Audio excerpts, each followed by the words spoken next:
All right, we'll start with the big promotions, and then, yeah, 2 more heroes tests coming my way. Is everyone alive? Okay, so everyone's level 20. Good enough. Julia's one of my favorite. Yeah, she's so amazing.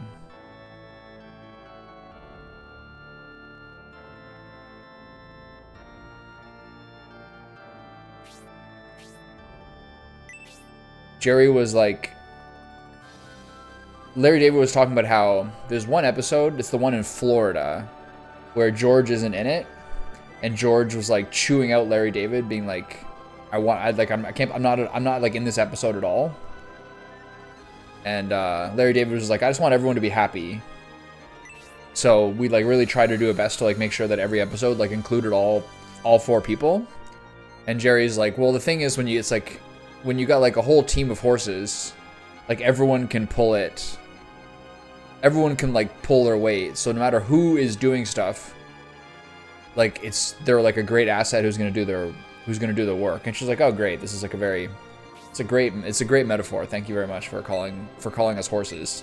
And he's like, well, I think the masculine find it very appealing, maybe not the feminine so much. The other ones were like, yeah, we're horses. Yeah, we're stallions. Okay, so this time I promoted, so this time I can use the Orichalcum.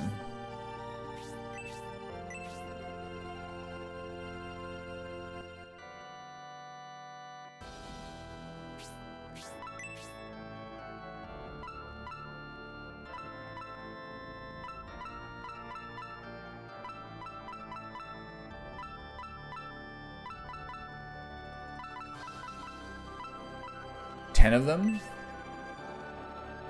2, 4, 5, 6. We'll get some more after. Look at these great profile pics. He's so hot now. Just when I thought he couldn't get hotter, he got hotter. God damn it.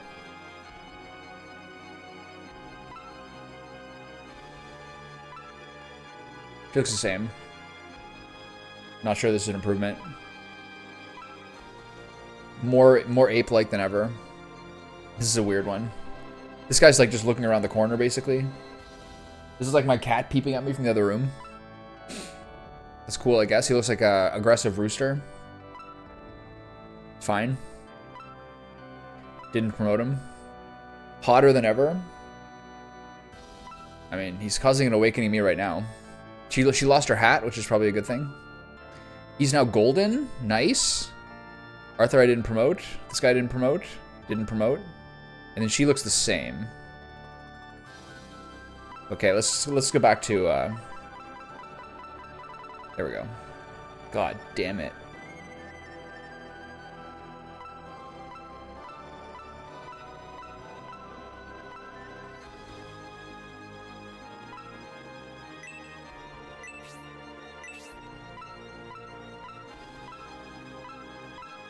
I don't have any room in my inventory. Does these count? I think these count. Like, I think I can access these from the blacksmith. If not, then we'll have to deal with something else. That's all my space. Those are all my people.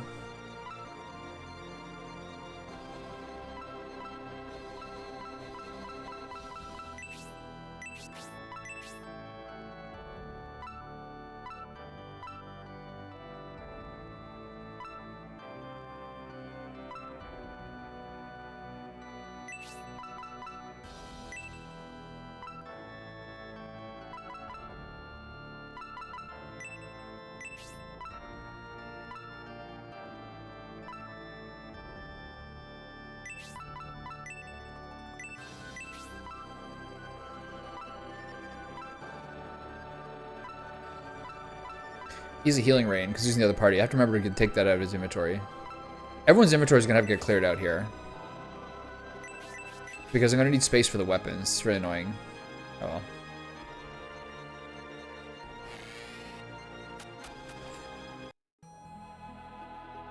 I don't know. Yeah. I'm more simple. I don't know if I think that You have to see Hedva's full character model to appreciate her her live nymph-like beauty, whereas Medion is just like a magazine cover model. God, he's hot. What am I supposed to do here?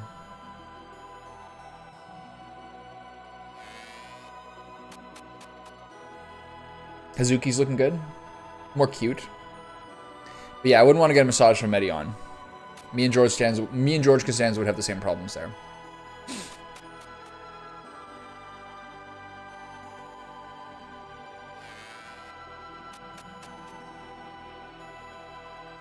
So what FIFA club team are you playing today? Self-loathing? Which one's the blacksmith? Can't even tell. None of these buildings have a sign.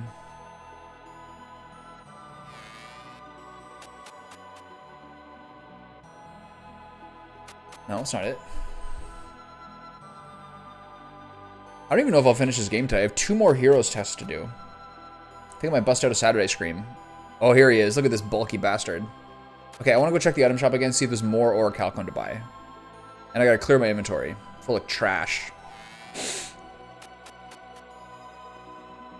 They also talked about, speaking of George Costanza's penis, they also talked about the shrinkage episode, being like, I think we like really added something to the zeitgeist that like helped men across the world.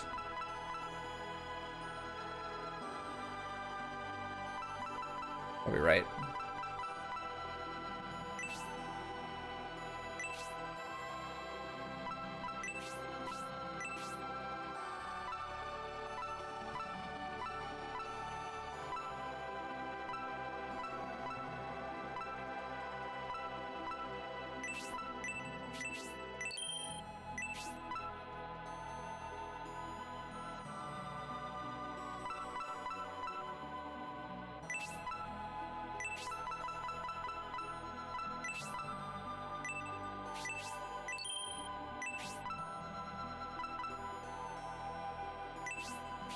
Okay, let's see if there's any more Orichalcum to start. We're gonna get a bunch of Orichalcum now. Well, what is this? Leviathan? It's a good weapon.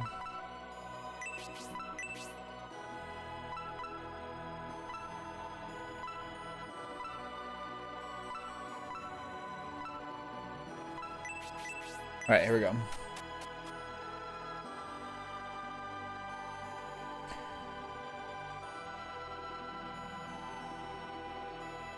But you're not a FIFA first timer, are you?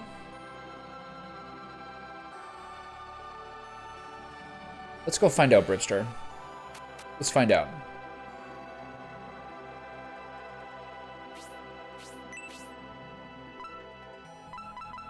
Sky Tomahawk.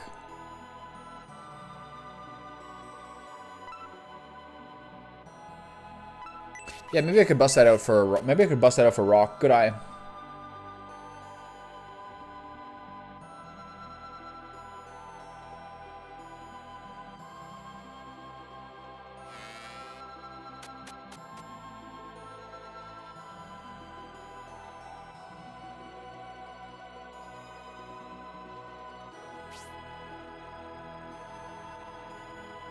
Yeah. That's the sense I get too. Like, FIFA players are like their own ecosystem. I guess it's kind of like, maybe Call of Duty players are like this a little bit too, but like especially FIFA players, I feel like they're their own ecosystem where it's like, I just play FIFA.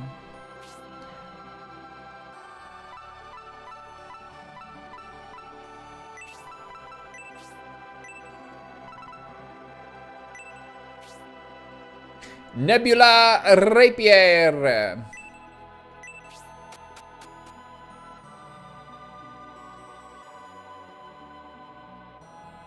I think I should do what you said, or Chinnigan said, and just dump my entire inventory in storage at this point.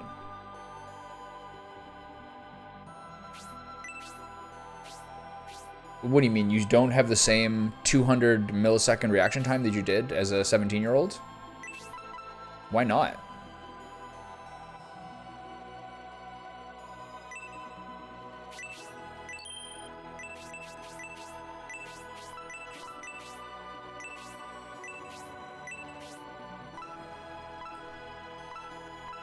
Time to get a Neuralink, I guess. Okay, so the Orichalcum I gave my non-party teammates are not here, which is unlucky.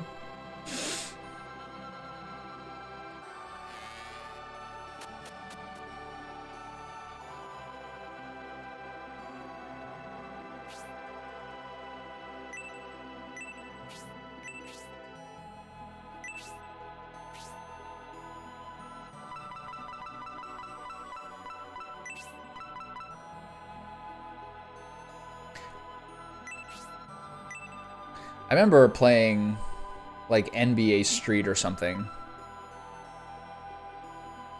I was like, some game like that. And I was like still in high school or like just in college or something like that. And like making some, and like just making some move playing my friend and being like, I'm like faster than my brain right now. I'm not sure how long that lasts for. I guess mid-20s or something. But I was like, I just made a move that was like my instinct. My reflexes are faster than like my brain's decisions at this point. I was like, whoa, that was like, you can tell at that point when you're like at your peak.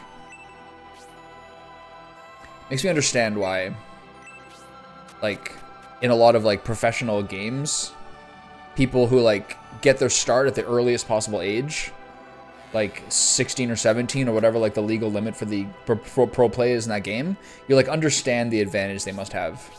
Obviously, brains are a big part of it, but still, it's like, damn.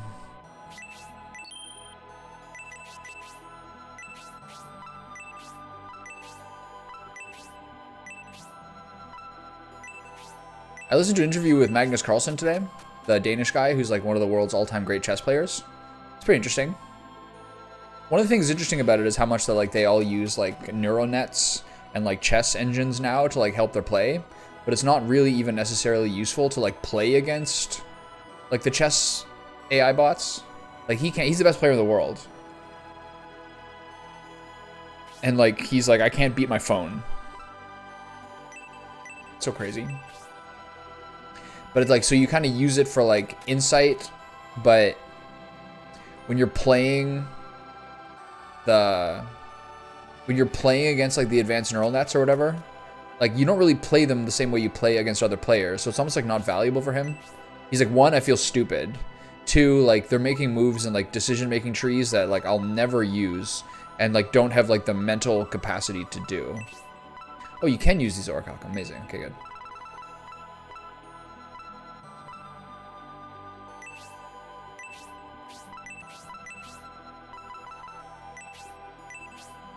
I'd be having a lot more fun here if I had cleared my inventory first. That would have been smarter.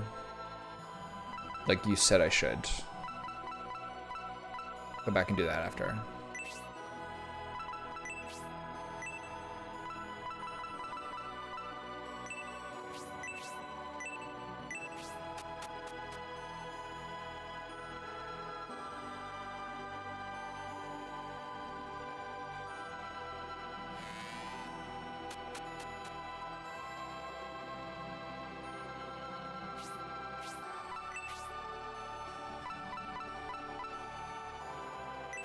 Even now, when I'm spending a lot of time, like this entire program is basically like building muscle. I'm also like aware that this is like not really what I need.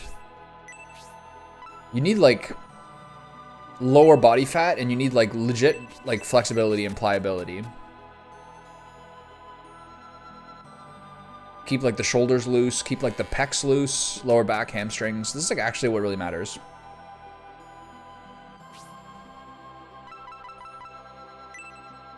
Yeah, again. I increasingly understand those like old Chinese ladies in the park doing Tai Chi. I'm like, those, you've got to figure it out. You're the smart one.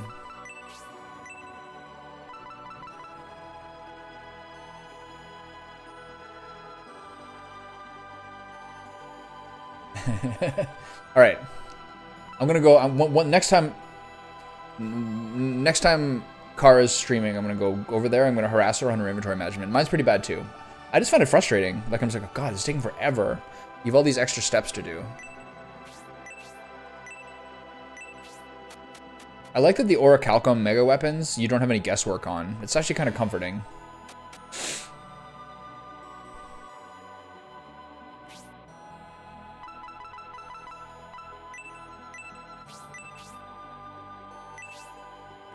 I think the Bullzone Blacksmith is one of the funniest characters in the game. He's just the same hefty guy with a mask on. It's so funny.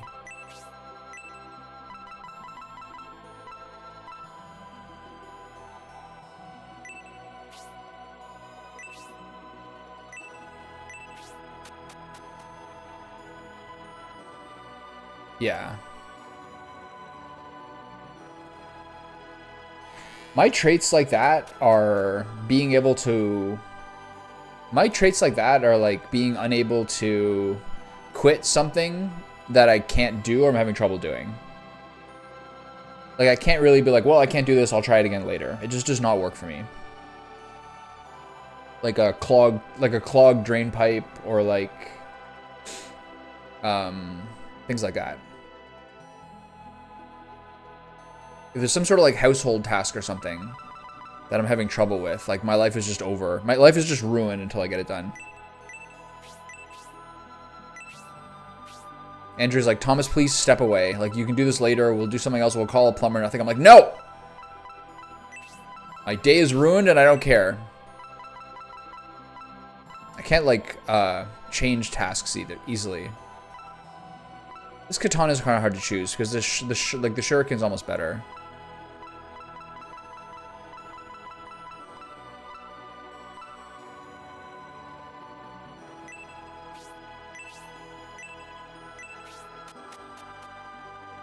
They have to go get some more. I'm gonna be short a couple. I guess I'll just hold off on the this caster weapons.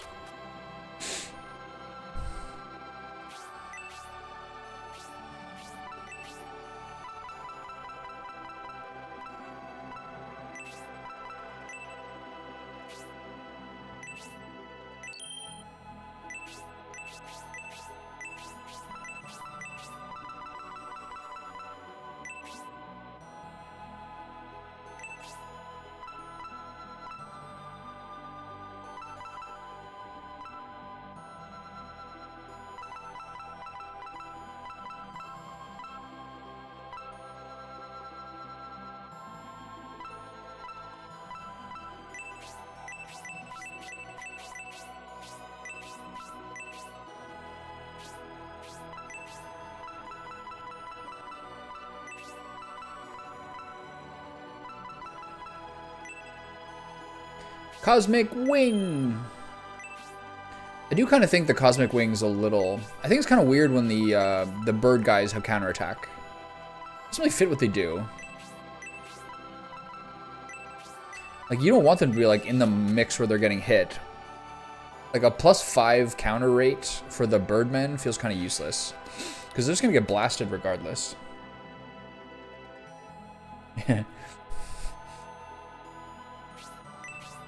It's so fun when you're just starting to kidnap Russians.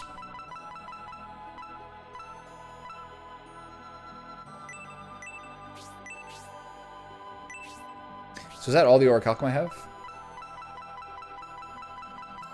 I have one more. No, never mind.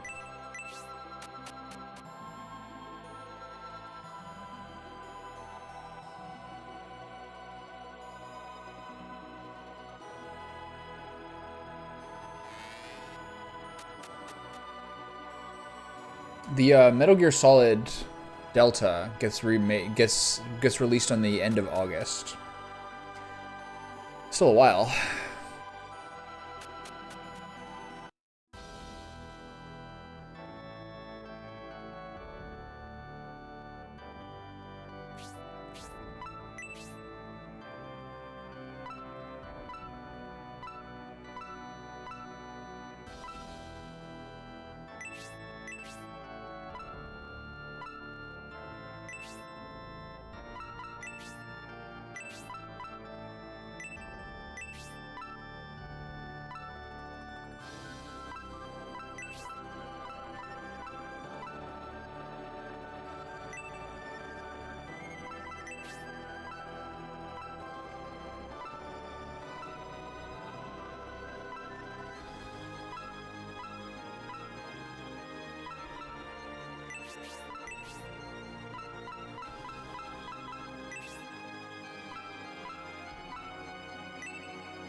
Well, this is as many as I can get.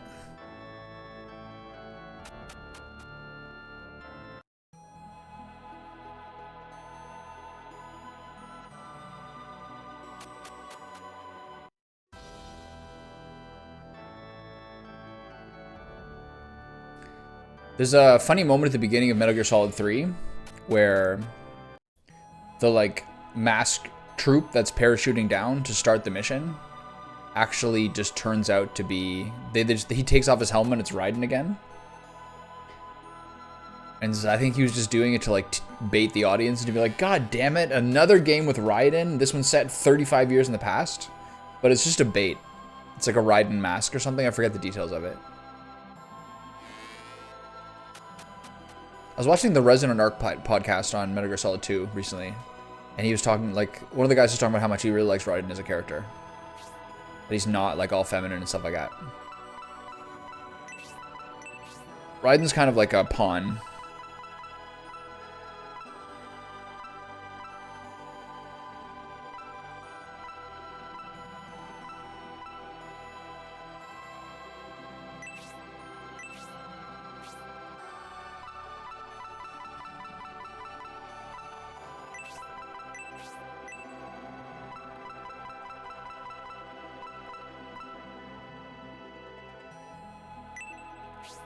The Hot Rod Shell, hell yeah. That's a name.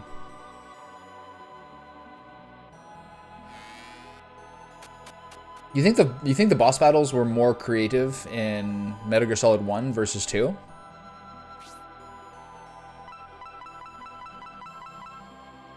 Vulcan Raven and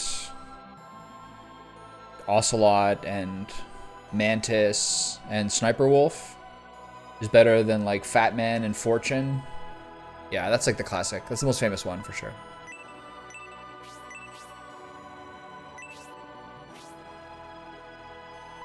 That's like one of the most like famous video game moments ever, I think.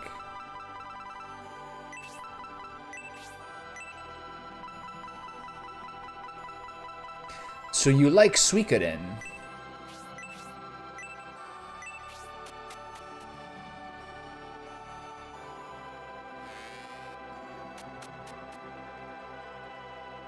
So you like Castlevania?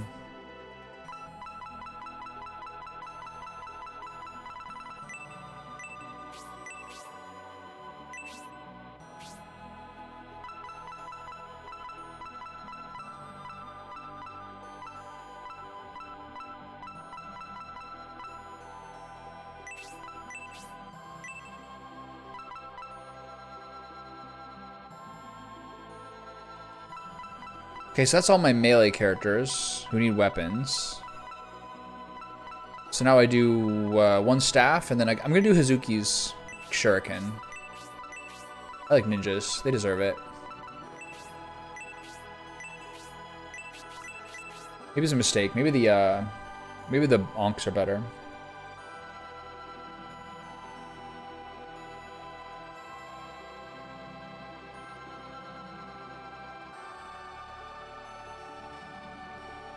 MGS1 is like a purer game for sure. S ranking is based on how fast you can do a mission. Yeah, I think that's the biggest part of it. I'm not sure it's the only part of it, but it is the biggest part of it, isn't it? Getting S rank in some of those missions, like there's a mission about 2/3 of the way through Metal Gear Solid 5, where it's like just a huge amount of like endless like tanks and like other like big machines that you're fighting. That one, I always remember that one being really hard to get S rank on.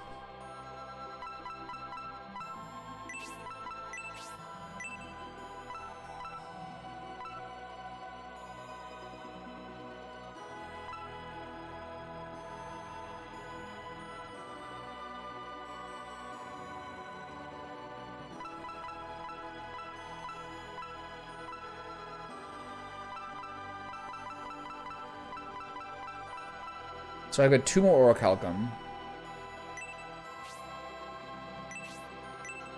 I guess I'll do this one. I guess I'll do the Shuriken. And then I'll leave the Ankh and the staff for later.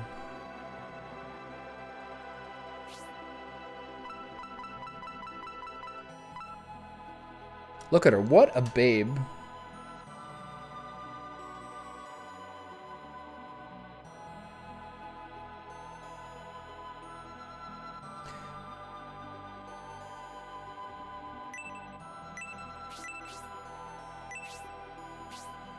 I mean, I guess the sooner you finish it, the sooner you get out of there, the less time they have to catch you.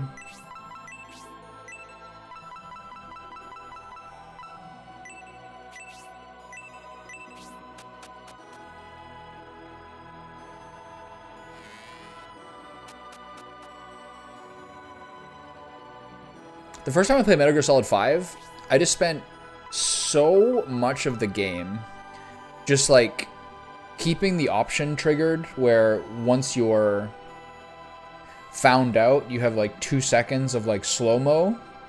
And I just relied on that mechanic with like the silenced pistol, the silenced tranq pistol. And I just used that slow-mo to headshot people. And I played like 3/4 of the game that way. I was like, I suppose I probably should switch it up at some point. It's pretty effective, though.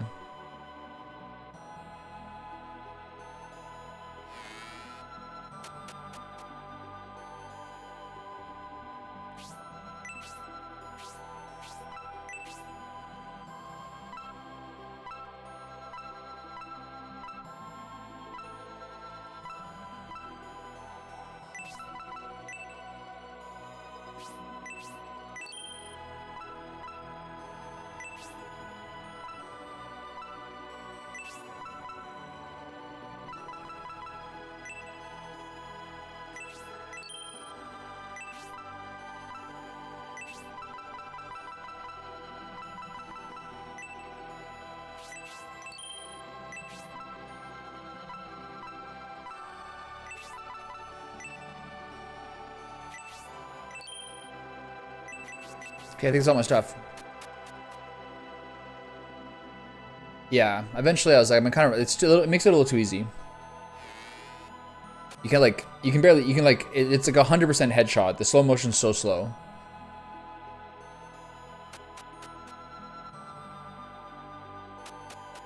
What weapons are you using the most when you're playing? Lethal or non-lethal?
Campbell up to... You want Campbell to be a bit of a frontliner.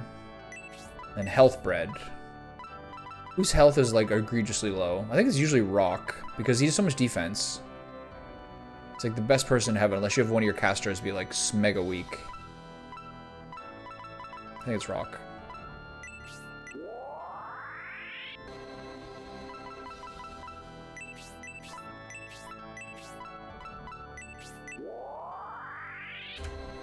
No.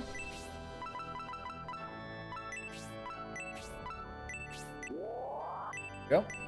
All right. Off we go.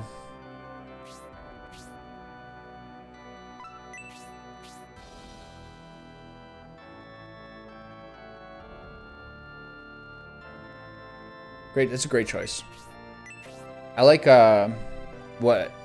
There's a Twitch channel where they like constantly spam the Metal Gear games called Outer Heaven. And they have the, he calls the item where you throw the device on the ground and the like inflatable big boss comes out. He calls it just like throwing out a bunch of Kiefers. Throwing out a bunch of Kiefers is pretty fun. That's like a classic Donkey video move. Confusing the guy with like 6 Kiefers running around. The inflatable Kiefers, yeah. Fair. He's hyping himself up. I know what that's about. All right, so I think just rush the... I think these guys are a little low level. I think I'll just rush the boss for the first like 2-3 levels.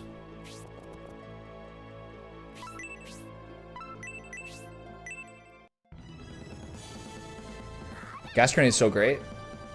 Sliding around in the cardboard box is fun too. I went to a seafood market for dinner last night called the Pelican Grill. And I got half a dozen like crispy Korean sauce fried shrimp. And then I got a shrimp, mussel, chicken thigh, and sausage jambalaya. And it was so delicious. And I had... Whoa, she looks weird. It was so delicious, and I had such a great time eating it. I also went to bed last night and was possessed with like the most gas I've had in like months. Oh my god. I was like a hot air balloon. I got up out of bed like twice.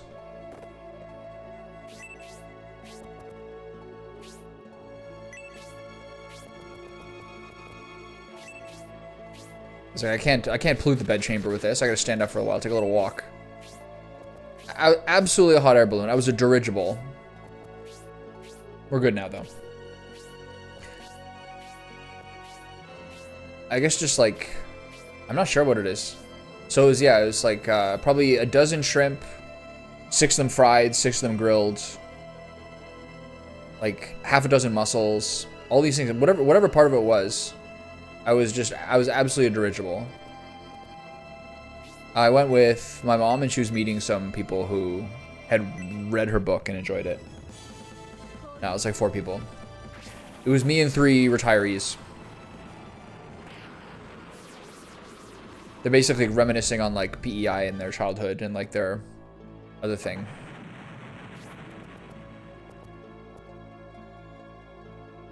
I mean, I have that much protein most of the time. There's just something different about this one. A little more egregious.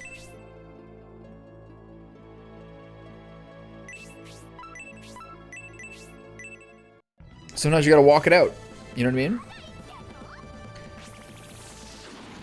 I was like a balloon in a Looney Tunes cartoon. Good meal, though. It was worth it. I still slept fairly well. Okay, hold on. So, orichalcum-wise, I need 1 rod, 1 onk, and then potentially a power spear. And then my group's done. So if I want to do 3 levels, get the orichalcum and come back, and then I'll be fully charged with orichalcum weapons for the heroes test. Maybe it's a bit try hard. We'll see. Do I want to do the ghoul? Do I want to do the ghoul level? These guys might have some decent. These guys might have some decent XP.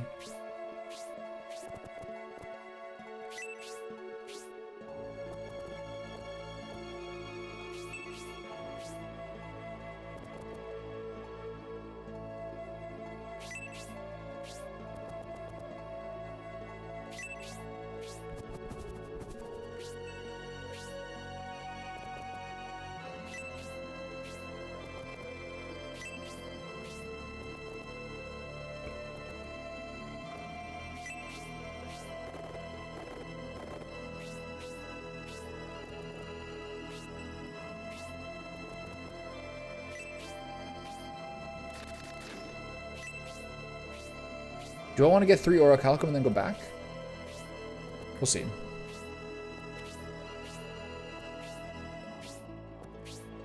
I bet she's really cool. This was like a woman who worked for the government for years. She was really posh and like kind of shallow, but like nice and chatty in many ways. She was nice. And then her husband's like kind of like a small guy who is just basically accepted at this point that his wife does all the talking in their relationship. He like doesn't even try to get a word in edgewise. If you ask him something about himself, he like talks and starts telling the story, but then it like gets interrupted, and then he just doesn't try to like get back into it. He doesn't care at this point. They're both like 70 something. He's like, my wife does the talking. I don't know. I'm at this point, I don't even care anymore. It's pretty funny. He's like, I'm here to pay the bill and to enjoy a meal out, and then she does the yapping. It's fair. Sometimes that's just the way it is.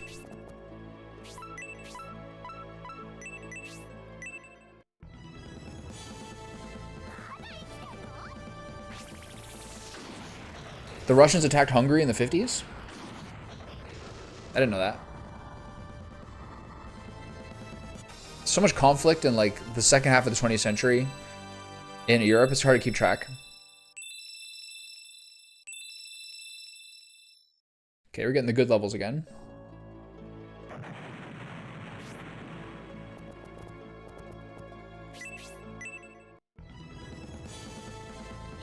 Maybe I should rush the 3 Orichalcum and then just start over again so everyone's fully charged. Yeah, I bet they didn't.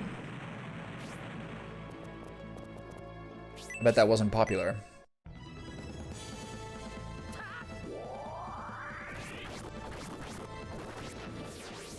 I love that move.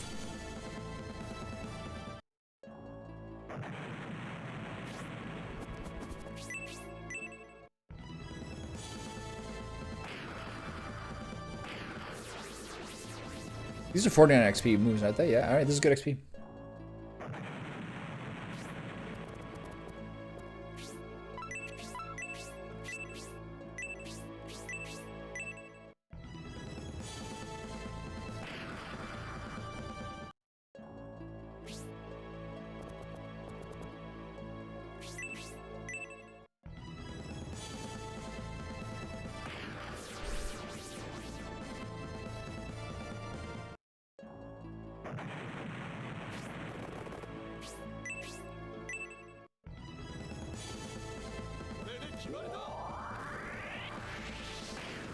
This is a sick move.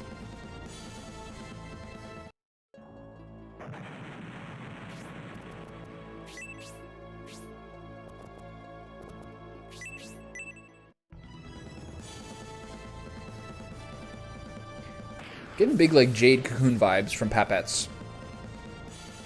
Was that game by... Who made Jade Cocoon? Forget.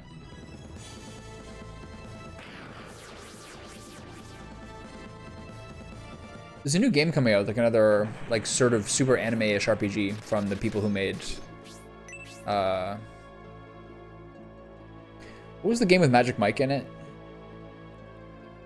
That was like a Ghibli-inspired, like, really beautiful RPG. Forget. Anyway, it's by them. The Girl Who Stopped Time or something like that. Ni no Kuni, that's the one. It's a fun game. Yeah. Yeah. Yeah, that one. I never played the second one. Wasn't terribly tempted. It's pretty fun though. Nice innocent RPG. Reminds you of like a childhood game.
That was another thing I had to explain to... That's another thing I had to explain to Andrea. Like, why Nathan Lane was in this skit, singing the song that he was singing. You see, he played Pumbaa in The Lion King. So, since this song is Hakuna Matata, that's why this is significant that he's in this. The joke I made to her, which I think is, like, pretty accurate, is having, like, knowing a fair amount about pop culture and having, like, a partner, actually hate that word, being in a relationship with someone who knows, like, essentially nothing about pop culture is kind of like having a 2-year-old, because like you get to have the satisfaction of like showing them something for the very first time that they don't know anything about. It's kind of like the first time you like show a toddler like a watermelon, you're like, boom, watermelon. They're like, whoa. That's kind of what I get to do with her in terms of telling her about things in the world that she didn't know anything about. It's pretty satisfying. I was like, you've never heard of this? Watching the Super Bowl festival. She's watching like the Super Bowl halftime show. She's like, so which one's Kendrick Lamar? I'm like, that guy. Isn't it fun? It's very satisfying. You can go down like little 5 or 10 minute rabbit holes. Like something that she knows nothing. God, Hedva looks even sexier than ever. I didn't think that was possible.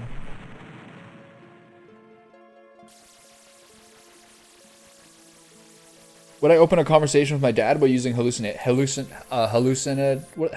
called? Hallucinogens?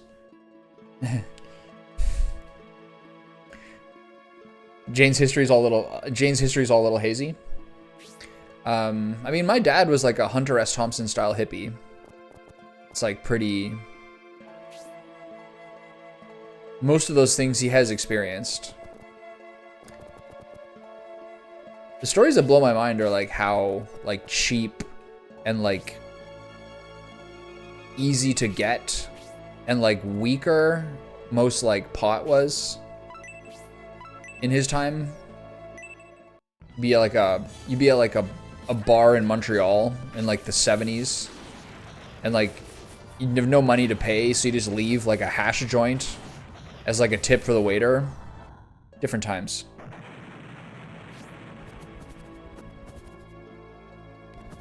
And then even people who are like old millennials know that like what marijuana is like now is like so nuclear compared to like even what you smoke like in the 90s and 2000s. So I can't imagine what it's like for like actual baby boomers. Like several logarithmic orders of magnitude stronger. To quote Louis C.K., turns out they've been working on this stuff like the cure for cancer. I smoked it. I was insane.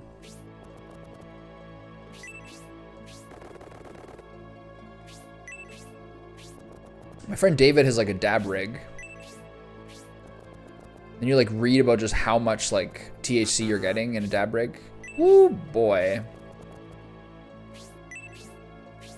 It's like recalibrating your brain.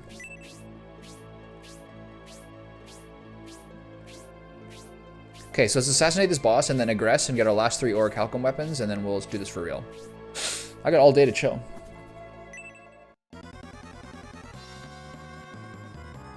Yeah, do you want to talk to my dad about hallucinogenic drugs? He's just going to say he never liked any of them. I think he's lying, though. He was like, I tried cocaine once, and I was like, oh, I absolutely can never do this again. I feel way too good. I was like, maybe this is correct. Maybe you're just trying to be a good father in an indirect way. You could be right, though. He's more of like a beer and weed type of guy.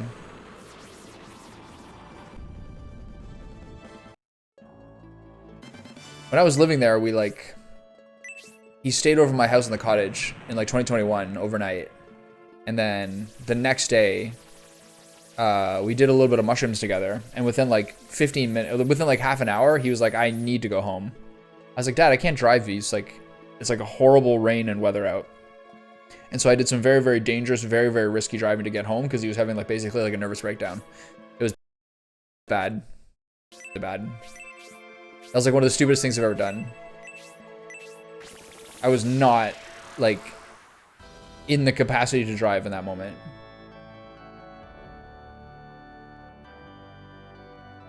That worked out.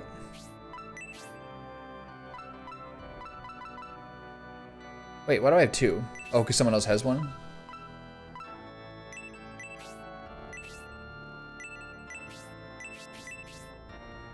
It was really bad.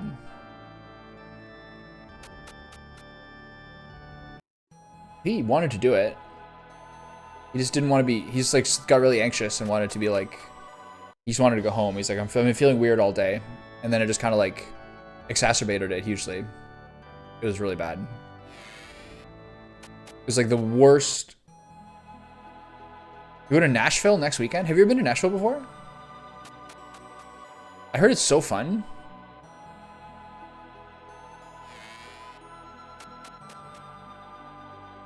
Probably gonna be pretty nice weather.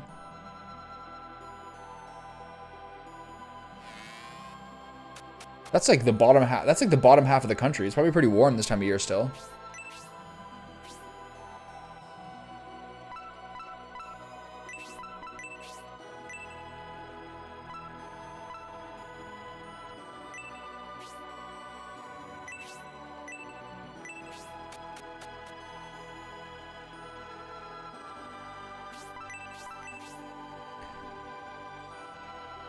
Touchy times, like the US Canada stuff. I don't know how that's really gonna like affect your trip though.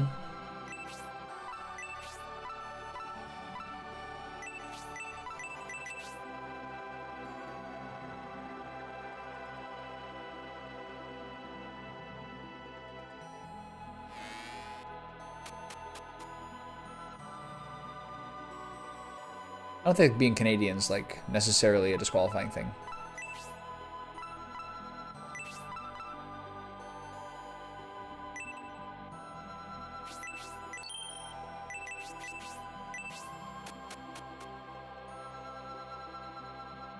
Even like last night at the restaurant, they're like, we're like finding out all sorts of like what products that we order as a restaurant that are American, and we're gonna stop taking them, and you know, instead of using Tabasco, we're gonna get Cholula from our friends in Mexico.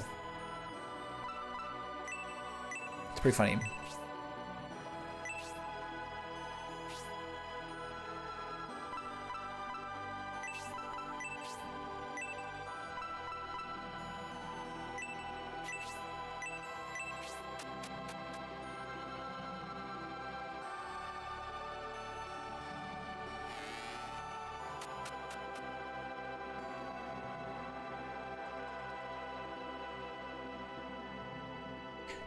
Two bottles.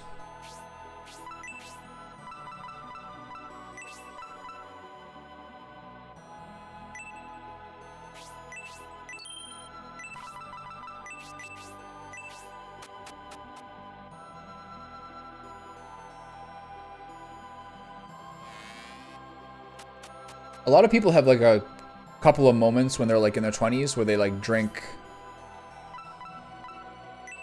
and probably a little bit too much to drive, and then like the worst that happens is that they get home and then like to their friends or family the next day they're like, that was really bad, like that was really stupid, I can't believe I did that. But then a lot of other people have the worst possible, most horrible lesson where someone actually dies from it.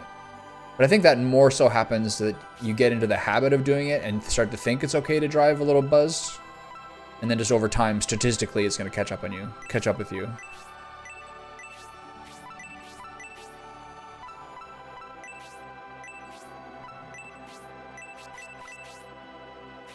I had a couple of times where I did it, like early to mid 20s, and then I was like, that was really bad.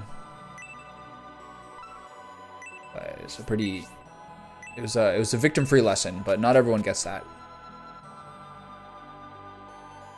One of like the defense lawyer cases that Andrew is dealing with lately is like someone who has like their license suspended like for life for like 6 DUIs. I was like, why do you guys even take that client? I was like, well, after like 8 years of good behavior, they can get it removed. I'm like, I don't know. I think those people should like just never have their license again.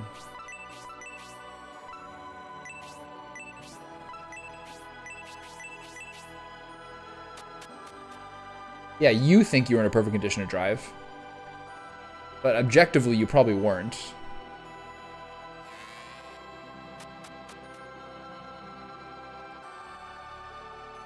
But I know what you mean.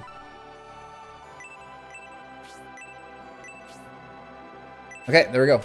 Fully stacked.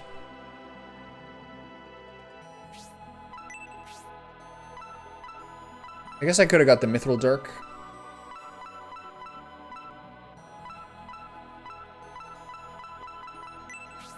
Yes, the Bright Honey.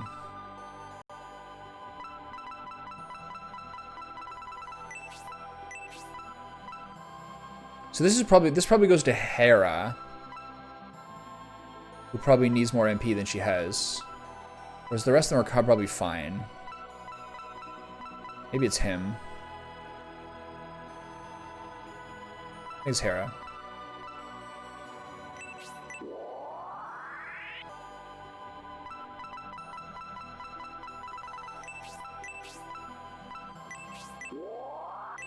There you are. All right. Off to the heroes test.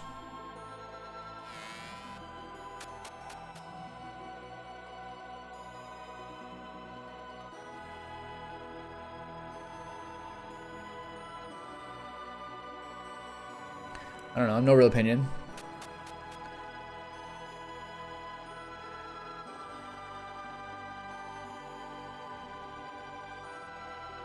He's a very like divisive figure right now. He's a little bit too into he likes his attention a little bit too much, I think. He also is like probably like the most polarizing person like on the planet basically right now, or one of them. If you have like a non-curated basic Twitter feed, you do really see that some other stuff becomes a lot more popular and a lot more visible now than it used to be for sure. But like if you've been on the platform for a long time and you like, you know, actually follow a lot of people and have been like careful like curating your Twitter feed, I still like it.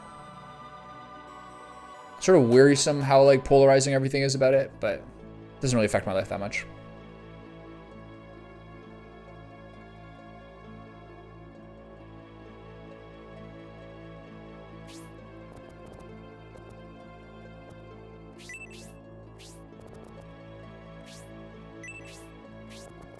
I don't really want to get into it. Hence my non-response the first time you mention it before being prompted again.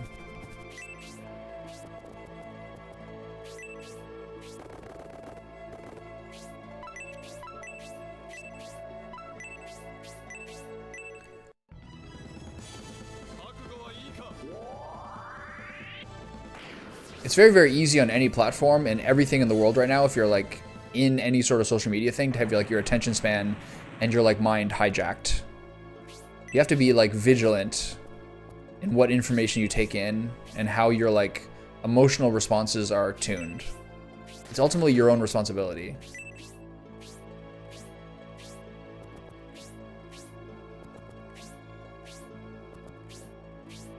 Every one of them has like mind viruses in it. Whether it's like something about Instagram making girls feel like inadequate, like TikTok like frying people's attention spans, like Facebook being full of like the most like banal like domestic things ever. Twitter being like probably much more of like a reflection of like the rightward vibe shift. There's a lot. I don't know. All of them have ways of like messing with your attention span and your views if you're not smart about it. It's amazing to see how many people, even people who are like incredibly wealthy and incredibly successful, are still like completely R-worded about like using their phone and social media. It's crazy, man. There's like not that much of a difference in like the insight level of their own self between people who are like literal billionaires and just like regular Joes. Like they're equally stupid. People worth hundreds of millions of dollars being like, I don't know what it is. My sleep is terrible. I just can't stop scrolling TikTok on my phone before bed in bed. I'm like, you're fucking an idiot. Like, what are you doing? Read a book.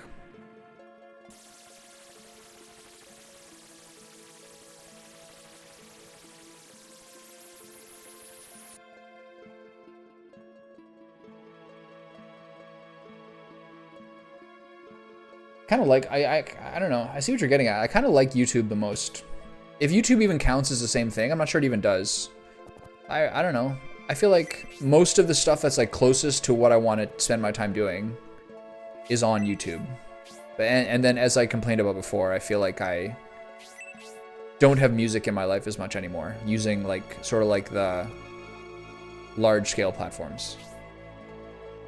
I guess I might just maybe just buck up and start using Spotify more. Yeah, music is just not really my life anymore as much to the degree that it used to be. But like, I really like YouTube a lot actually. 3-hour extended histories of my favorite game franchises. Long form interviews with like the greatest chess player in the world. Like 4K first person walkthroughs of like rural mountain villages in Japan. That shit's sick, man. Have a great time.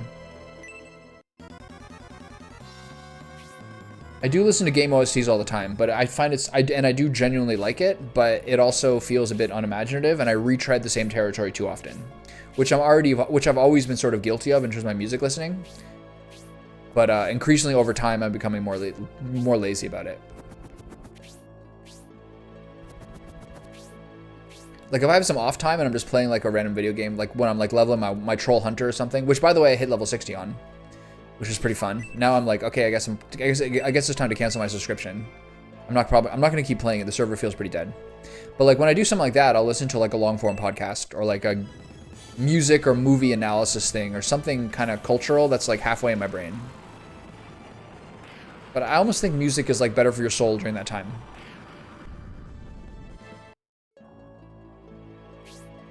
I always sort of think that like, especially with, I mean, this is a lazy comparison, but with society technologically getting so intelligent, you sort of wonder what things are like unique to humanity compared to like another alien species or something that's more robotic or something that's more high tech.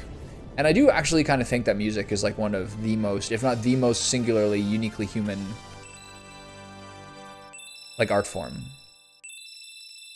As opposed to being like an addendum to like an AI bot. Like, is not music one of the most like uniquely human things we have? Something very special about that. Like, can you possibly conceive of what music would be like, or if it even would exist? If like a life form on another planet was made from like a different material, like silicon or something, or just completely evolved in a completely different area? Oh, Jorts is learning Inferno now too, that we get to the max level promotions. Ever heard the smart cow theory? No, never heard of that. I kind of agree, Vulgaire. I'm trying to listen to more old school music. So it's either classical or like old bluegrass, old blues. A lot of the things that like I kind of was raised on, which I still really enjoy. So cow opens a fence. Got it so far.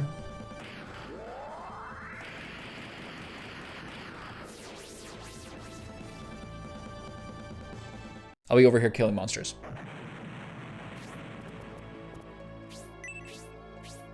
Shit.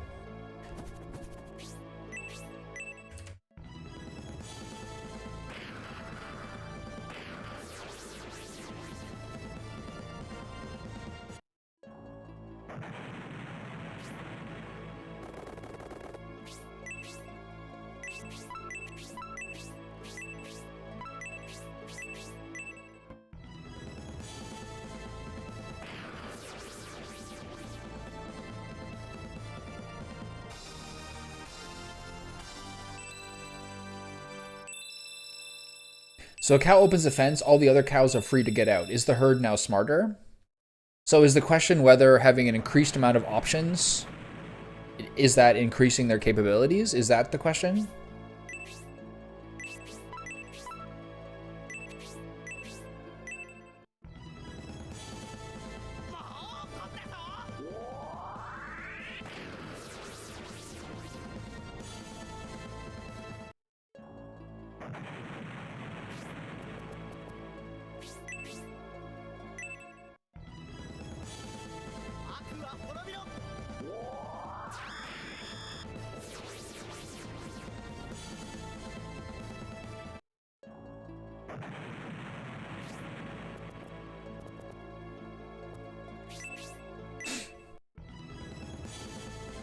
I might need this explained to me a little bit. My view on it is that intelligence and technology is sort of not necessarily a trait of humanity, but sort of like a objective neutral trait of like all intelligent life. So anything that like increases like the progress of it is an advancement on technology, almost irrespective of how it necessarily benefits humanity. Like, it seems fairly obvious that like massive technological growth will at some point outpace our meat bodies and meat brains.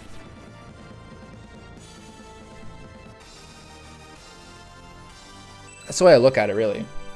Like let's say there's like, okay, it doesn't matter the number. Let's say there's like 1 million civilizations in the universe that have sentience. Like, I do think with a different path along the way, sort of like playing Civilization, we're all getting toward the same like meta technological innovation. They all go to the same place that's like beyond our biological forms at some point. And that only goes in one direction. It's kind of the way I view it. And so it doesn't really matter how much necessarily in the long run it actually benefits people's day-to-day. It's just sort of like its own like skill tree that's just going to happen regardless. It's kind of the way I view it. Like, it only goes in one way to like make it way too oversimplified.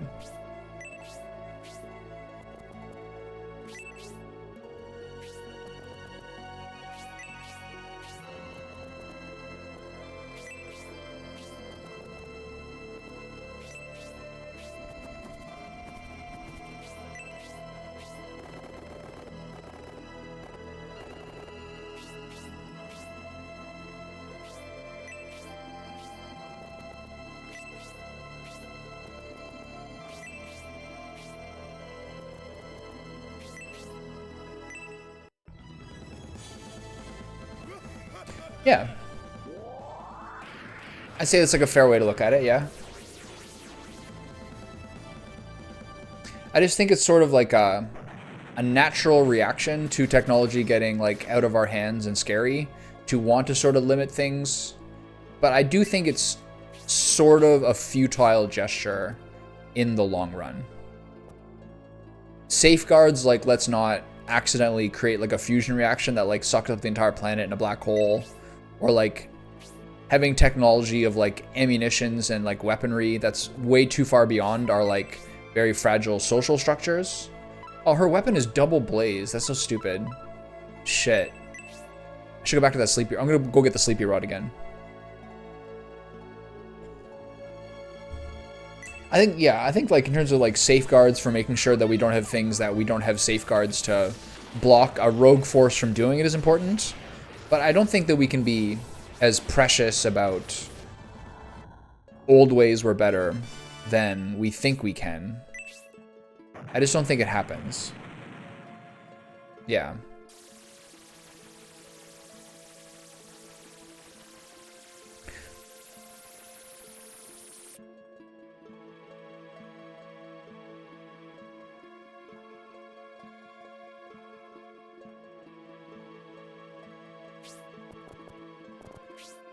Okay, so I have a mental note. I have to go back and get a different weapon for Bripster. Remind me that I have to go get a different. I have to go back and get my sleepy rod for Synthesis because the Orichalcum rod she has gives her Blaze 4 when she already has Blaze 4. Thank you. Remind. Exclamation mark. Remind me. 3 hours.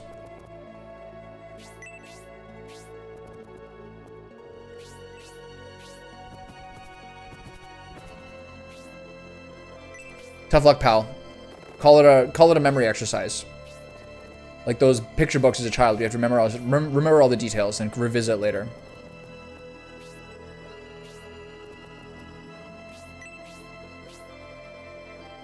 No, I don't want fucking Alexa listening into my house. I'm good. Don't you want an opportunity for training? I think about that a lot. Like trying not to automate tasks in order to like train myself to remember them. There's a lot of exercises for like smartness that I like skip.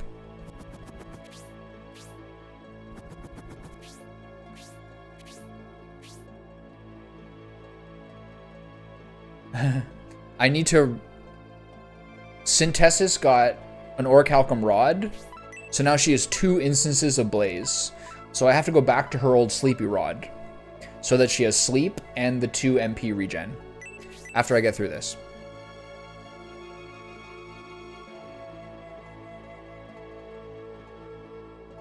So once everyone gets access to a high-speed space engine, it pretty much means the end to any life on a planet because it just takes one angry person to speed up a rot to planet killer speed. Yeah. As long as they have that.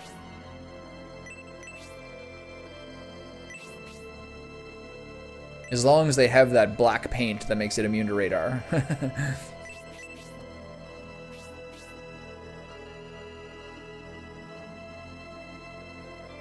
Fulgur, have you ever seen those like images where they talk about how different animals have different fields of view depending on what shape of pupils they have? Like bovines and other herbivorous animals that graze have a very wide pupil, so they can see a broad array of landscape around them, just not at very good detail, so that they can see movement in a wide space when predators are coming at them.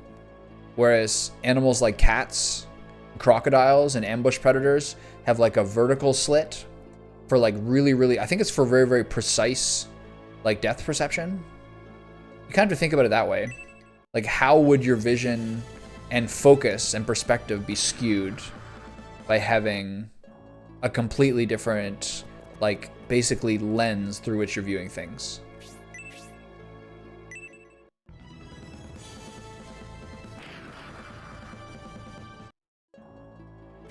If I gave these guys mods, it would be the beginning of the end. The fall of Babylon. Goat eyes are... What shape are they? Like those, they have like those devil eyes, don't they? I wonder which one that clarifies as. They should have like the bovine wide eyes, but you're right. I don't think they do. I wonder what the deal is. Goat eyes are really devilish when you look them up close. It is kind of creepy. I agree with that.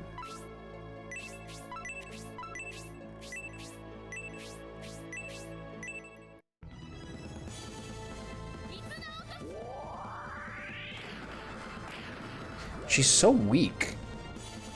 It's cool though. Yeah. Then suddenly you're watching the movie The Witch and you look at Black Phillip and you're like, that is definitely a demon spawn.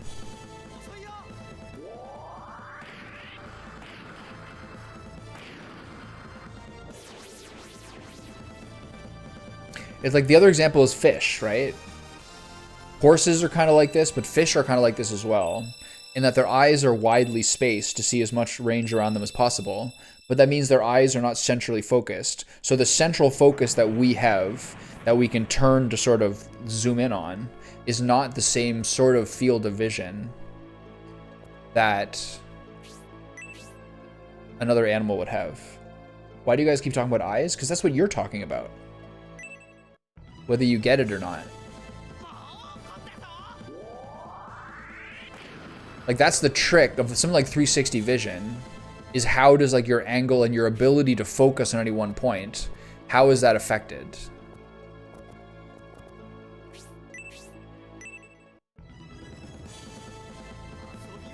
Like, our brains are not equipped to see a 360 all at the same time. We have a really narrow field of vision compared to like a lot of the animals I'm talking about. Whereas like tigers, other cats like that, they're both pretty front-facing eyes. Fish, it's on the either side of their head. Some fish, they almost see like two separate fields almost.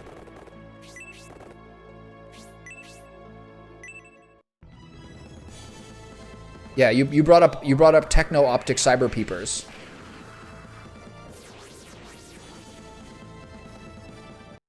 That's probably one of the things that's complicated about like VR headsets too. You have to exactly replicate human vision. That's probably why the reason it has all those like nausea, vertigo things for people. I don't know.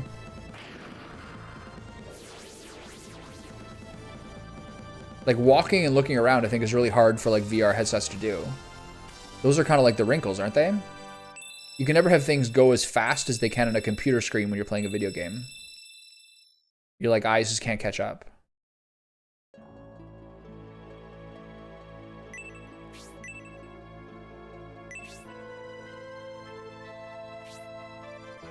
That music sounds like Terranigma music there.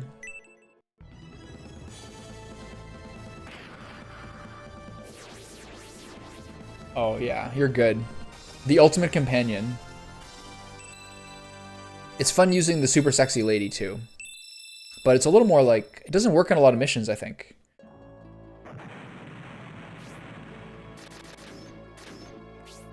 Yeah. Can you have the dog and the horse? Or do you have to choose? I forget. You have to choose, right?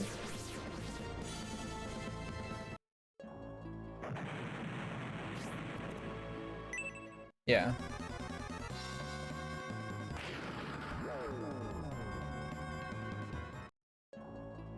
I was actually thinking today about how to do like a Vulgaire style flowchart. Depending on whether I have a gym day or a sauna day or just a day off or I stay home in the morning, which I almost never do. I have like a different flowchart of things I need to do for my morning to go well. I'm becoming very like OCD about it. I almost need a flowchart. So many things to remember. Oops, I forgot to put my rice on before I left for the gym. I need my rice to be ready when I get home.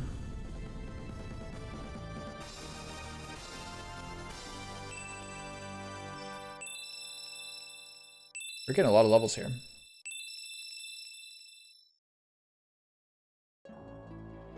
The human whiteboard.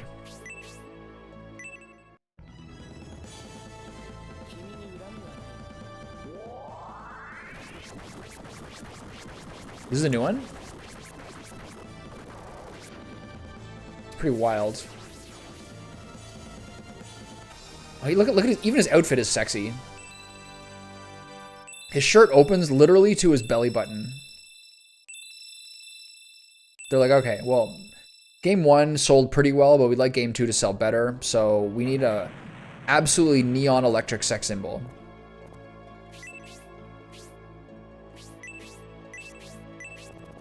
Get on it. Oh, she doesn't have detox, eh? Where's Arito? He's over there. Okay. 23 damage poison. What is this game?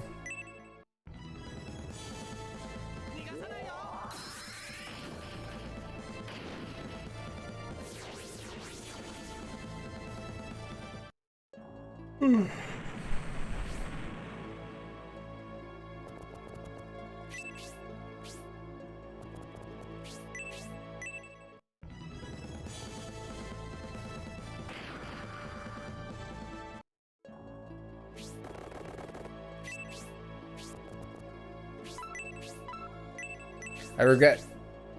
Here, can I go back to Campbell's turn and move him?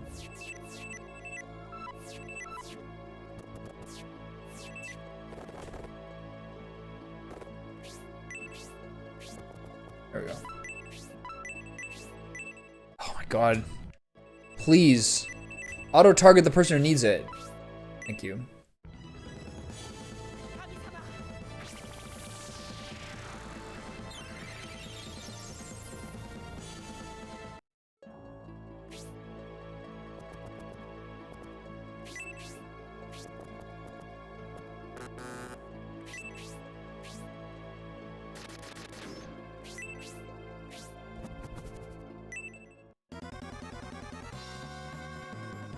That's fair. There's no Jeep equivalent of the doggy. I saw something that was shared by a New York Times technology reporter yesterday that apparently Stellantis, or whatever they're called, who own Jeep, have started putting pop-up ads into people's like Jeep console displays in a new initiative to add $2 billion of revenue a year. People should be like dragged through the streets wrapped in a rug. Like that's where you need to start bringing bullying. I live in Ottawa, which is right on the border of the provinces of Ontario and Quebec, and I saw something on like the CBC News web yesterday where it's like Gatineau police. Gatineau is like the town on the other side of Ottawa, which is on the Quebec side. It's like Gatineau police ask citizens for help reporting people with out of province license plates. Like we can't do our job, so we need you guys to rat on other civilians who don't have it because we need revenue for like transit and stuff because people pay $100 a year, whatever it is, for license plates. and they showed like featured interviews of two people. One, this like tall, gawky guy who's like, I would definitely call 311 on my neighbors if they had the wrong license plate. Well, I used to, and he said, I live, and they show this guy's picture. This guy is stupid enough to put his picture in this like article being like, I used to live in Ontario, and then when I got back to Quebec, I said, like, we've got to change our plates to Quebec right away. And then they showed like this woman who was like, you guys don't, like, why would you want us doing your job for you? I am very much not going to be the person who's calling the police on other citizens besides myself. And I was like, this guy needs to get bullied so hard. Disgusting. Absolutely disgusting.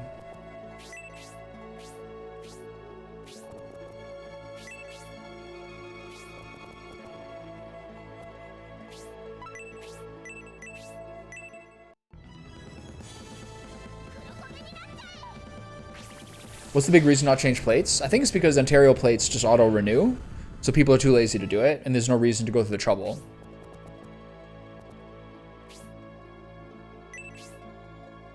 And like the police have to like monitor these people and find out where they live or whatever. There's just like no real incentive for people to do it.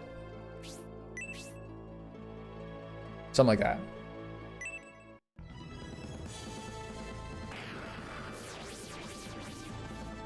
I lived in Quebec for like a year and a half. I changed my plates like after like 8 or 9 months. It's just too much trouble. Their whole system and their like online website is like been announced to be like this catastrophe that costs like hundreds of millions of dollars to make like a website. And it's like not even that good. So it's also the like Quebec bureaucracy is like snail-like in pace and extremely shitty. Yeah, maybe insurance rates too. I think Quebec's cheaper though. I think my Quebec insurance is cheaper than my Ontario insurance by like 20%.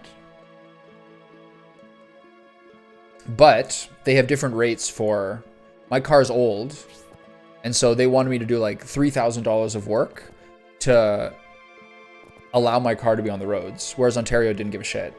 It was like $500 to like change a couple of like small screw caps or whatever. I was like, I'm not doing that. I'm just gonna drive dangerously and be afraid of cops for the next 6 months until I move.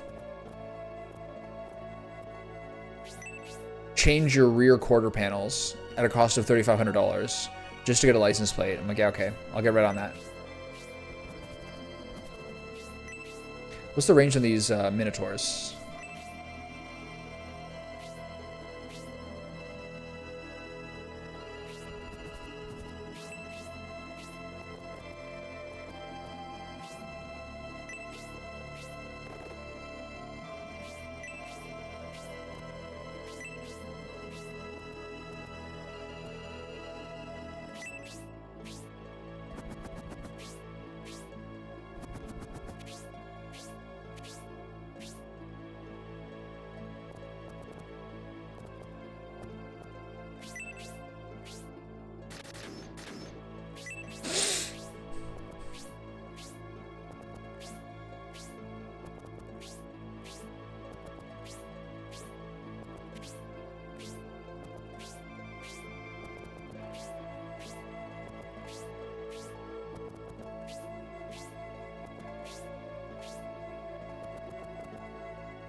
He's already drawn it, huh?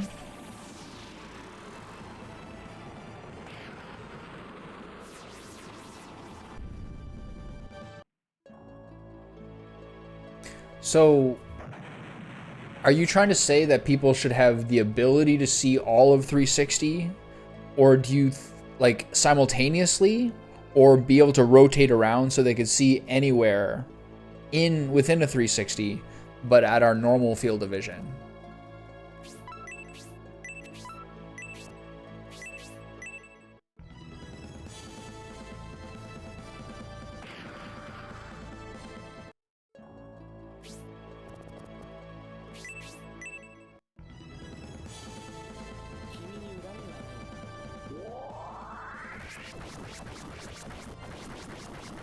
This is crazy. I just stabbed that guy like 25 times. I love it. Okay, now that we're promoted, I feel a lot stronger. Alright, we're getting some ESL. We're getting some ESL problems here.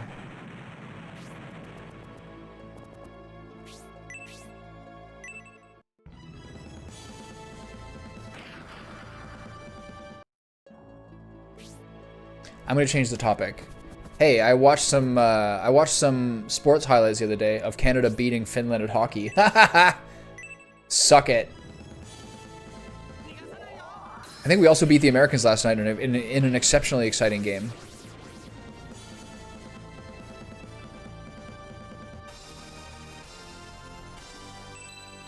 The Canada-US hockey game is exceptionally annoying because Americans would be like, lol, it's your only game, we beat you in it. But then if we beat them in it, they're like, whatever, we do everything else. We beat you at everything else anyway. So it's really a no-win situation.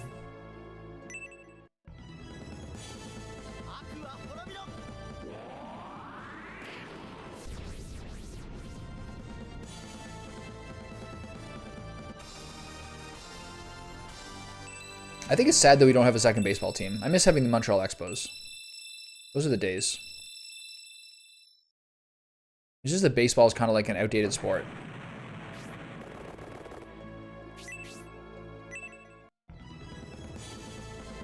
Why do all the jerseys say Suomi on it? What does Suomi mean?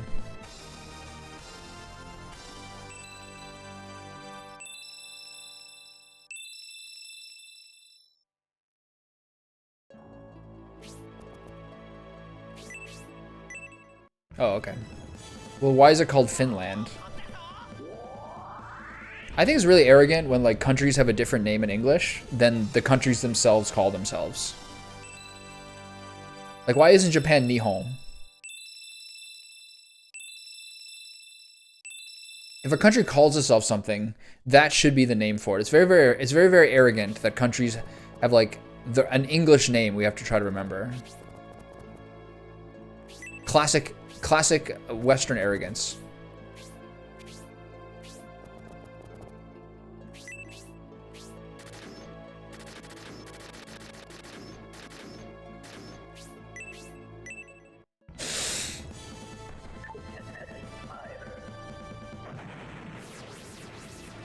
Also, a lot of it's probably like artificial borders. Like, this whole area is now called this, but like that's not something that they personally consider. That's a little more complicated, like global cartography rules and regulations.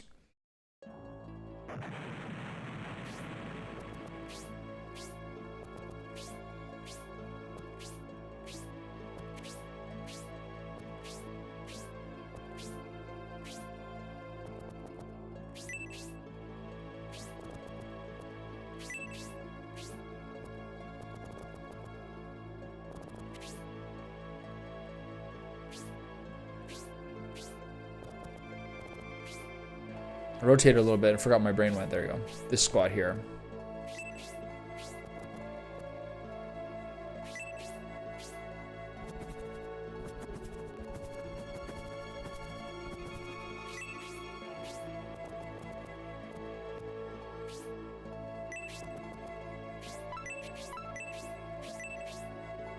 We're getting a ton of levels, which is nice. Really? Okay, maybe I understand now some of the reasoning. Because we already have the Netherlands. We can't call them both Swampland. We can't have two different countries called the Lowlands within 1,000 kilometers of each other. It's chaos.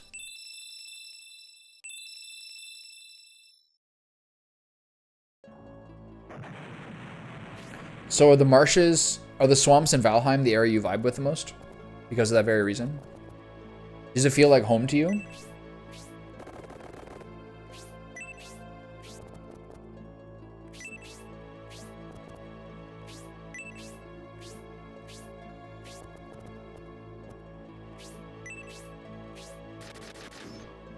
I don't care.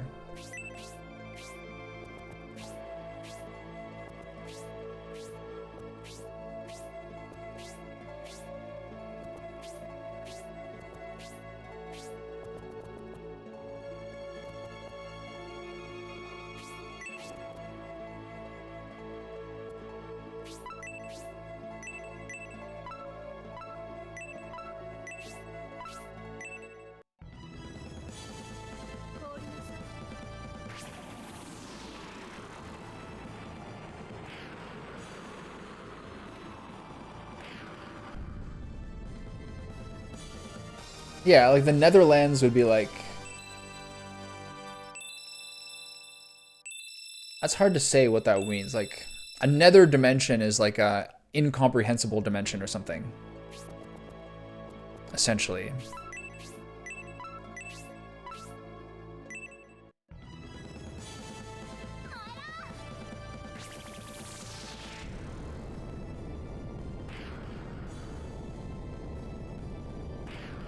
That's a lot of damage. I wonder why the damage numbers are so variant.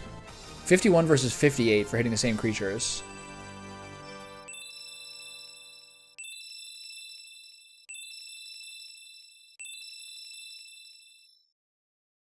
There's probably like skinwalkers and cryptids there. Ancient times. Eel dragons.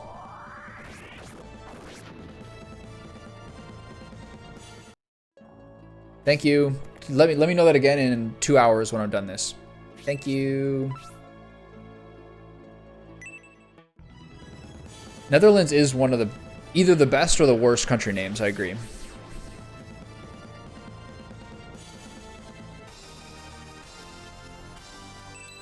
It's like a Lord of the Rings name. They called the USA Destruction Land because they detonated so many nukes there. They did. In the desert, like in Monument Valley, they detonated a lot of nukes there. But the problem is you'd have to rename the country because that happened 200 years after the country was named. Nice try, though. Apparently all those, like, cowboys and Indians film stars all got cancer so early, like John Wayne and them, because they were filming all these movies in, like, Utah or whatever Monument Valley is, where there had been, like, dozens upon dozens of nuclear tests. Apparently it's true. I'm not sure. It's a crazy move. What is she doing?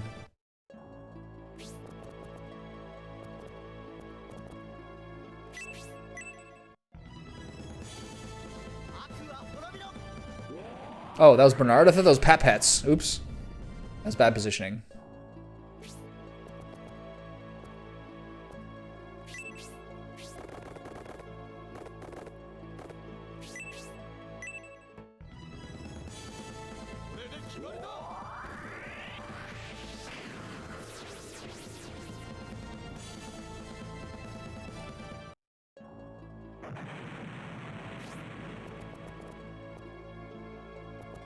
Now our sequencing's all fucked up.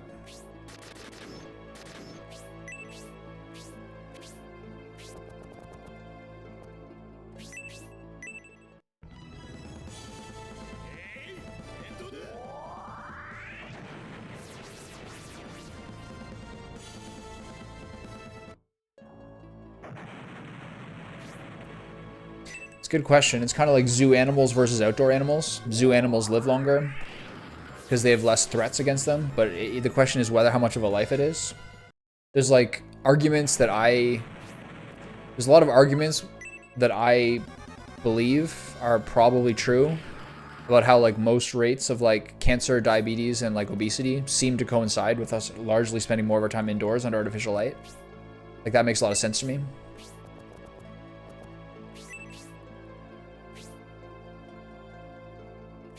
So we've perhaps gone too far in the other direction.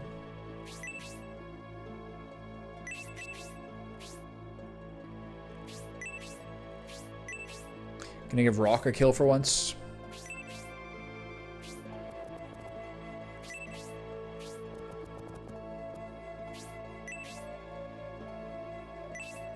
He has a chance to kill that guy, so I won't do it.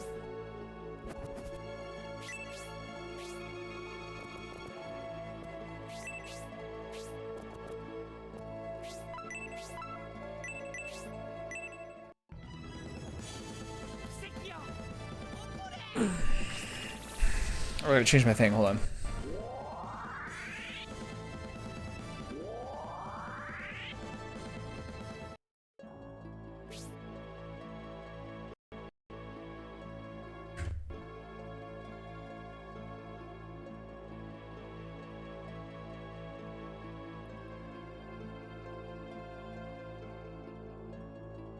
That was weird.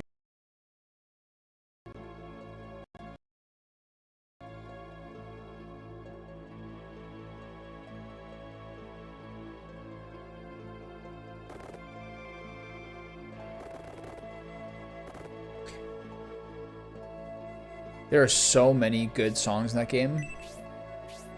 There are so many. How much health does this guy have? I think Rock can probably kill that guy.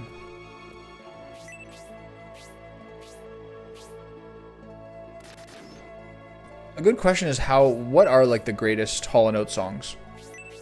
And in what order?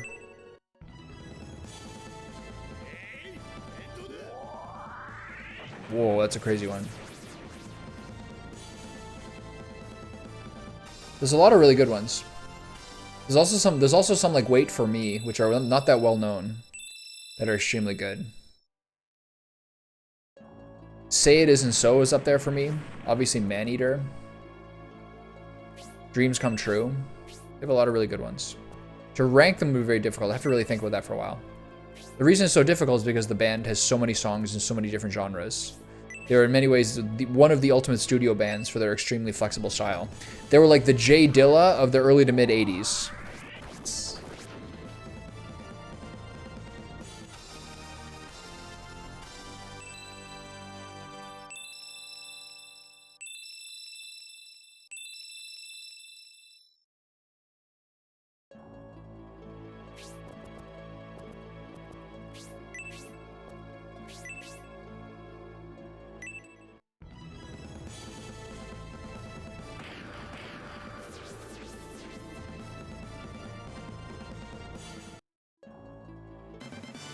To me, it's going to be largely dependent on what...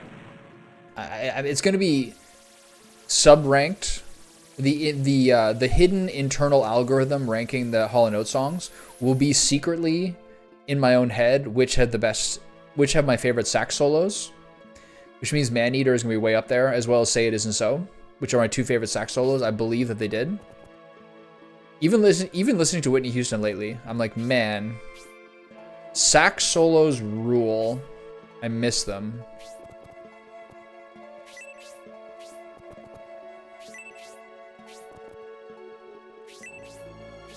They're so good.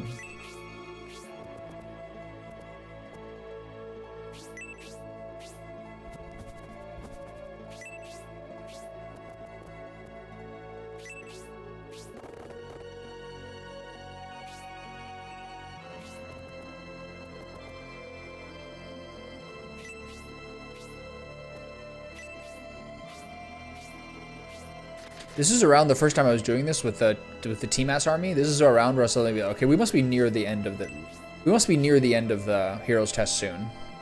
Boy, was I wrong. I had so many more to go.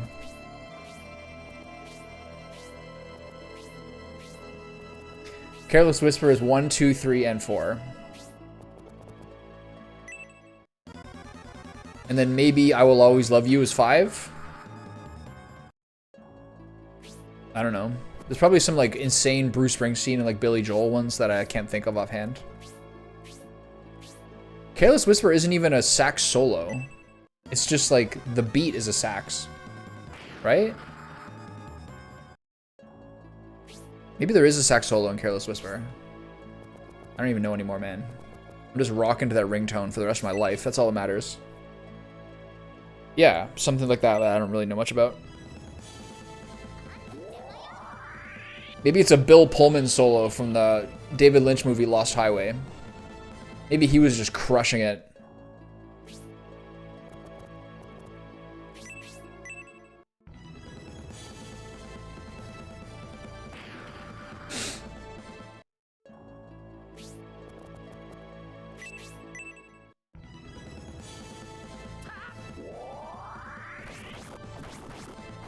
Is Baker Street Billy Joel? Or Bruce Springsteen?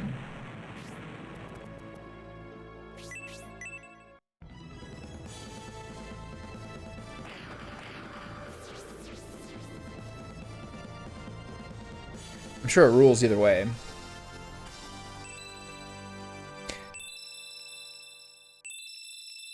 Oh.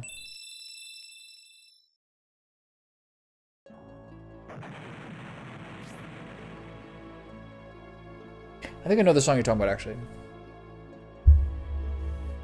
Oh no, I have a dead pixel on my screen that just showed up. Sad. Hope it goes away.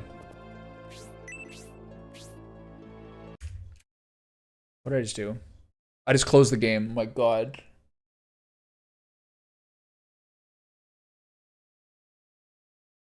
I pressed F12 instead of backspace because they're directly stacked on top of each other.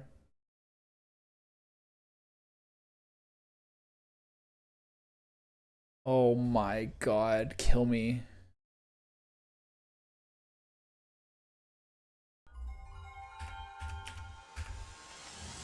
Oh.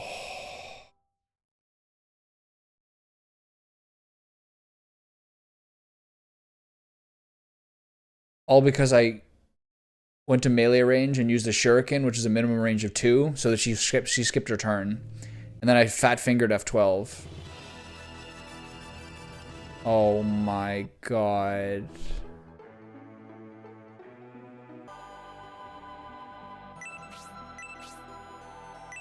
Oh.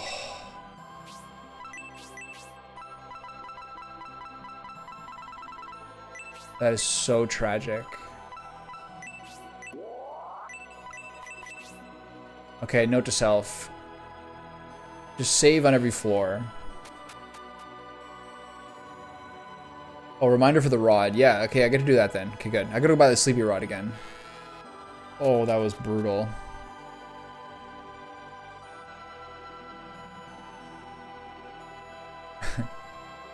Hell, you win some, you lose some.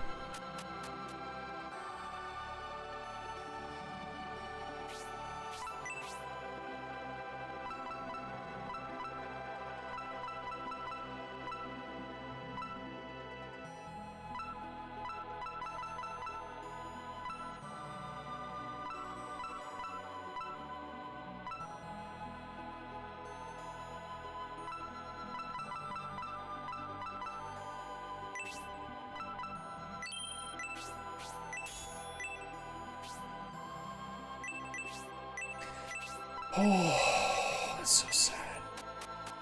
Probably right.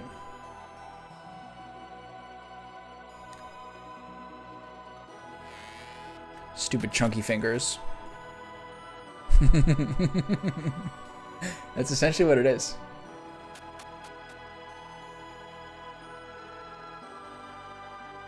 Why are the only two buttons beside each other routine self-diagnostic and self-destruct?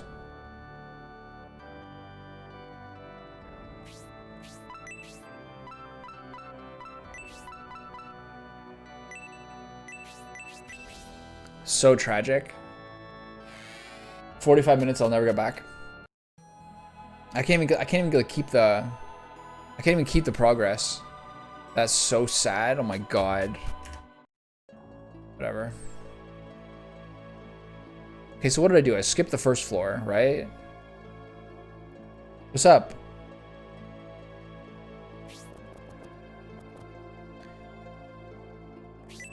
I accidentally turned my game off after leveling for an hour.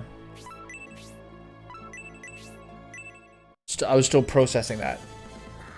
I have definitely had worse.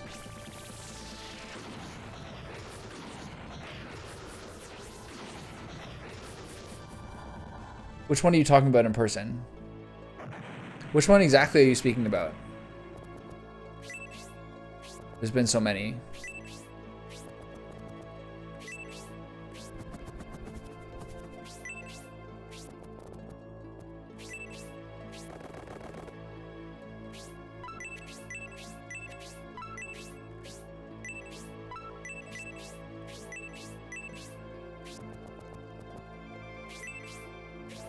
Oh yeah. Oh, that's just like that's a weekly occurrence. I went to the sauna today. I'm fairly unruffleable currently.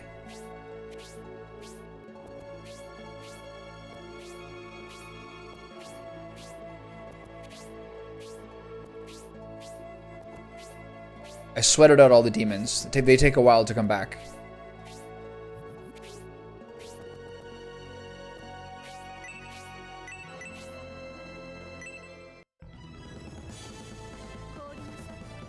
What's going on, buddy?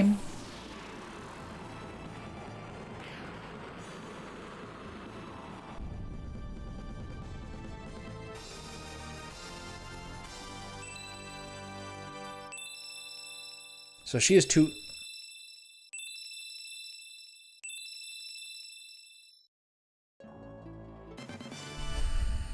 I spent like the entire second financial quarter of 2024 more tilted than this. The entire time.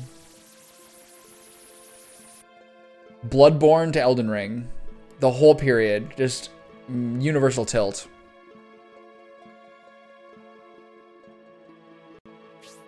Alright, let's do this again.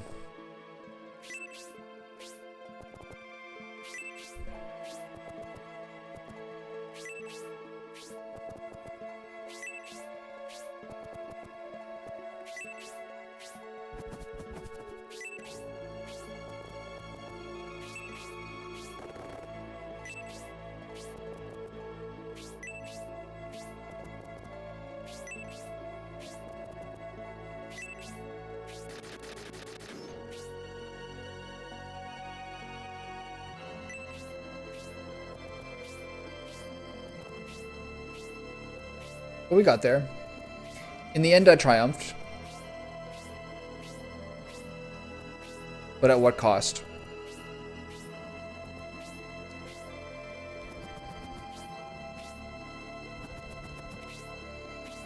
The sacrifices that those are the sacrifices that have to be made to be the 1% of the 1%.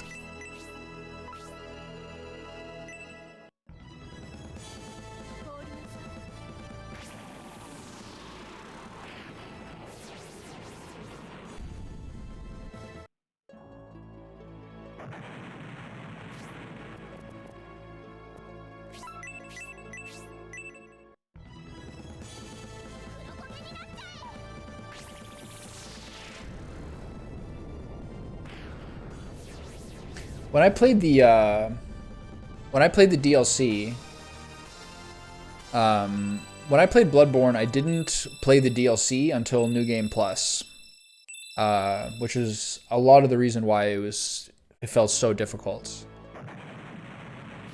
So I played the whole game twice, and then the DLC once, and then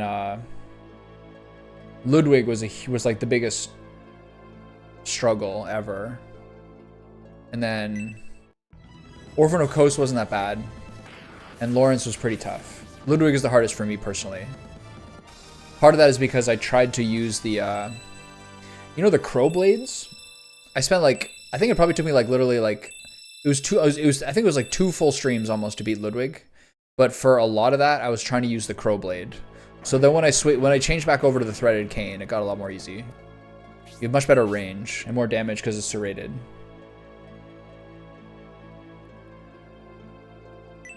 Bloodborne on the Steam Deck. Why not?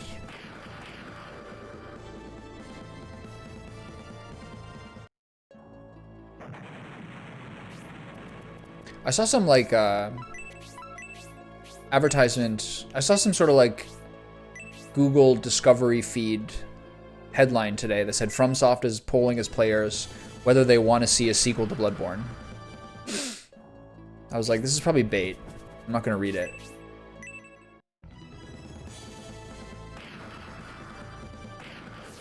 If I played Bloodborne again, I would probably play New Game Plus and use the whatever that Holy Moonlight Sword that you get from Ludwig is. I think it's like strength and arcane scaling. I forget all the stats in Bloodborne. I use the threaded cane like almost the entire game. It's a pretty good weapon. I want to do a Dex playthrough.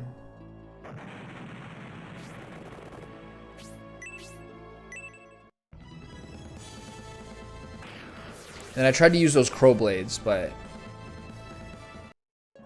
the crow blades, or whatever those blades are called, are like the highest DPS weapon in the game, but they require you to stand still for so long that it's not practical in boss fights. They're very, very low range. But when you actually get a really good combo, it's like insane. But like the opportunities to do it are very limited. I spent the whole night trying to decrypt my BB save for my friend's PS5 to it. Yeah, it's complicated.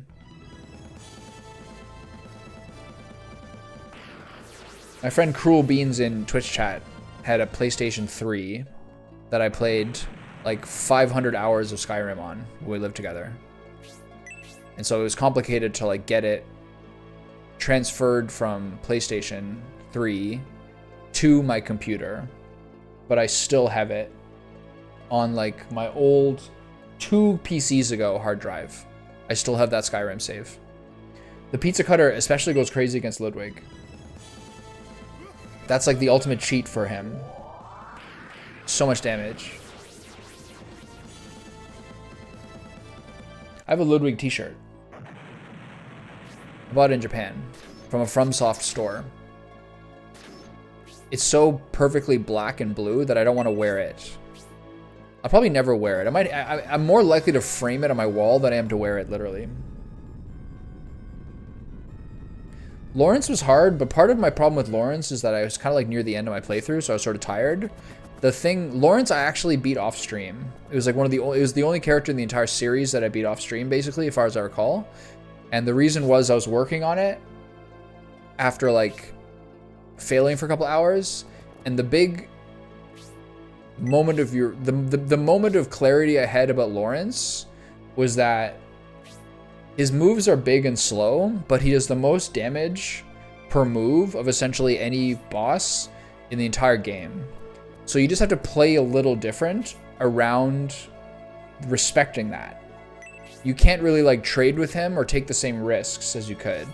And once I realized that his damage is fucking ridiculous, but it's not that hard to avoid, you just have to play a little safer with Lawrence than other characters. And then after that point, it was fine.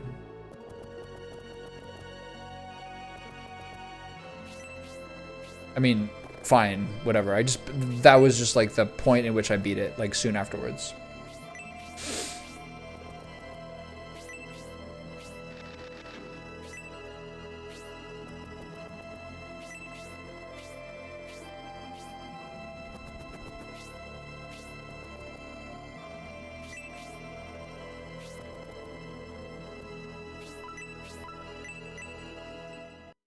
Thanks for reminding me, Bripster. I have my rod back.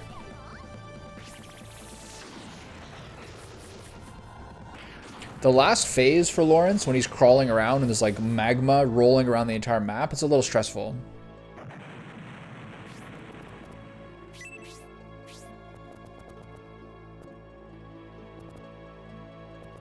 Harry's still level 1.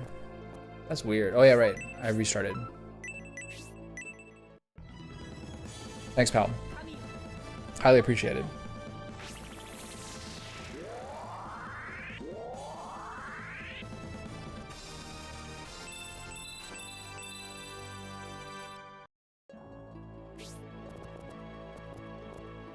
Earlier this week, I was helping the people who live in the downstairs apartment shovel out their car after like a snowstorm.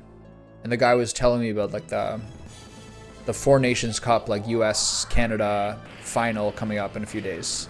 I think it was Tuesday, so it was 2 days later. And then last night at like 9:30 or 10 o'clock, we were just kind of like winding down for bed, sort of tired, sort of sleepy, and then hear like this like psychotic yell from downstairs. We're like, Jesus Christ, has he finally snapped and is like beating up his girlfriend? Because we heard this like really aggressive yell. And then like 1 second later, he was like, woo! I was like, oh wait, he's happy. Oh wait, yeah, it's probably that hockey game. I think we probably just scored a goal. And then checked today, and yes, we did in fact win that game in sudden death overtime. We're like, oh my god, he's finally snapped. He's beating up his girlfriend. And then just 1 second later, a happy crow. All right, we're safe. Everything's fine. We don't have to call 911.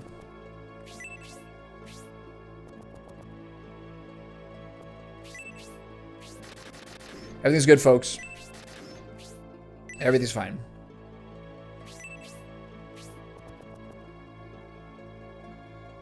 Can't reach this guy.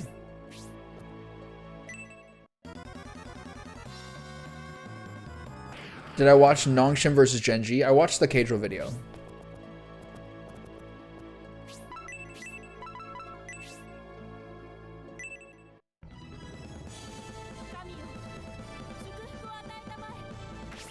Basically, it just kind of seems like Genji just hasn't sharpened up yet.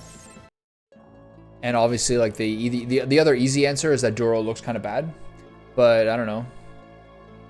A lot of players on Nongshim, like even their mid and jungle, are like quite good players.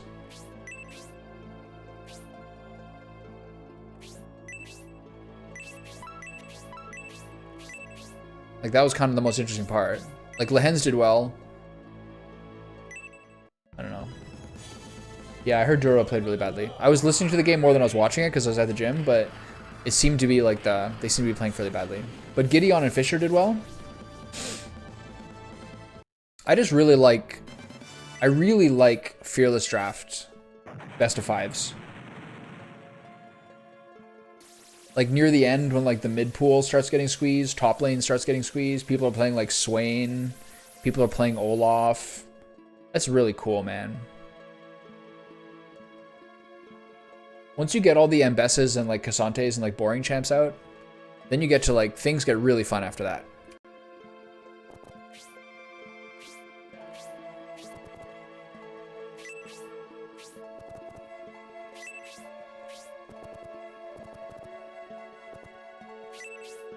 Cassante is really busted though.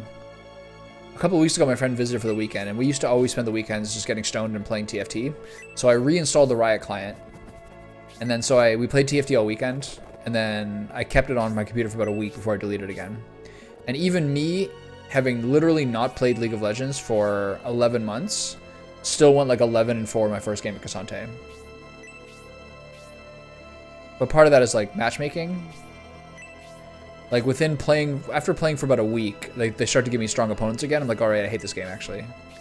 I just hate being in a losing map state where everywhere you go on the map, you're just gonna die and you can't do anything and like can't farm and everything.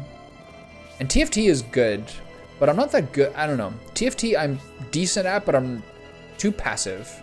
I just want to like scale into late game, but you have to be really proactive and not just like sit on money or eventually you're gonna lose. It's a good game. TFT is a really good game.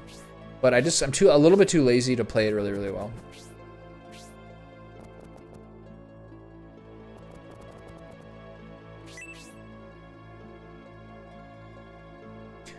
I was just thinking yesterday, speaking of DK versus Hololive, I mean, that Kled pick was like pretty crazy in game 5. DK's kind of outplaying themselves sometimes. And that's the reason I think they're probably not going to win the split. Is I think a team like Hololive is like too good in a best of 5. But also, I would like to, I don't know, I don't think they have like player POV cams anymore, but I would just like to watch an entire series from Zeus's point of view and just like see how good he is.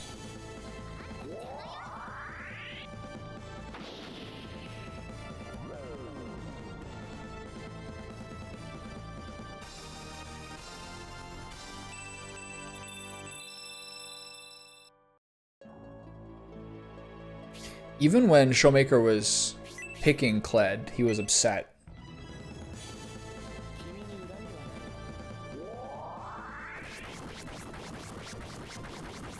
Is this orange stuff supposed to be blood? Am I playing Mortal Kombat for the Super Nintendo?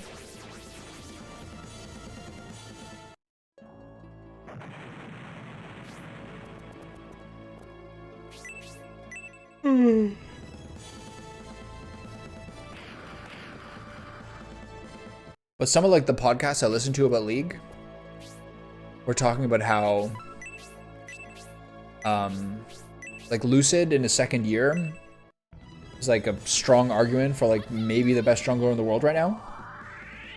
So I'm very proud of Damwon for like repurposing and having like a veteran mid bottom and then like the youngest challenger top and jungle they could basically find, all of which are playing really, really well and really fearlessly. But part of it also is that Lucid is like off of Sejuani Maokai duty because his team is actually good and they have Beryl. So he can play like champions like Viego and look like the best Viego in the world, literally. There's a point in the, I forget which one. There's a point in the DK versus Hololive series, if you see the highlights, where aiming and Lucid on Zeri and Viego, like literally 2v5 the enemy team. It's insane how good they are. It was such a good play. Like reset central.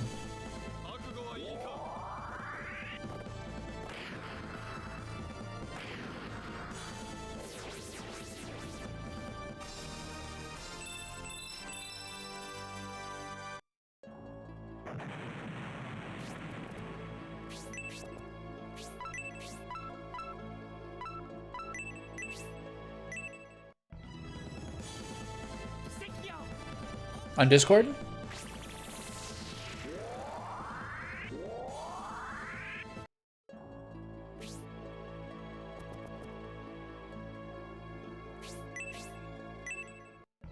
Nice.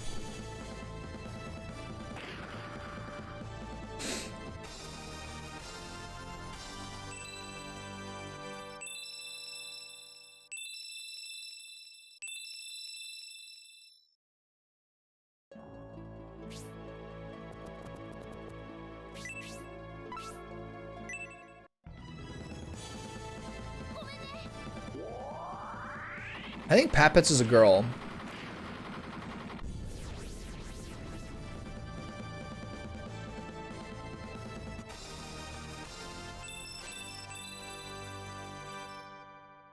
I guess the encyclopedia would tell you.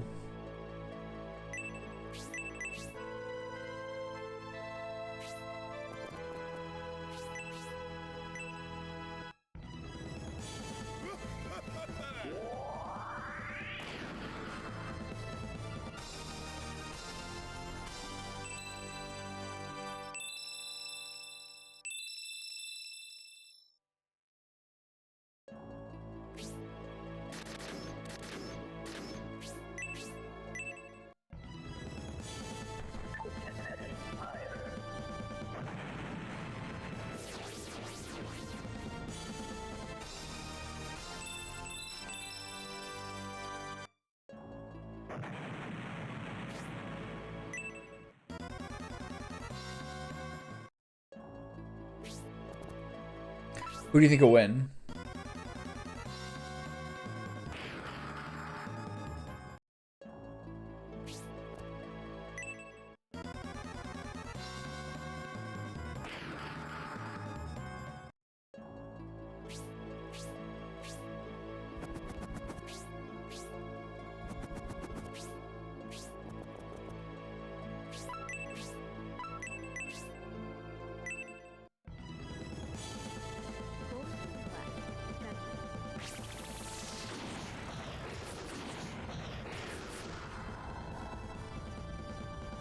Yeah, probably. I guess the bigger question... is who do we think... Because the LCK format is once the LCK Cup is done, it's then just one split for the rest of the year. So I guess the question is, who will win the like spring/summer split that ends in August or September? That's the big question. Like who's gonna be on top at the very end?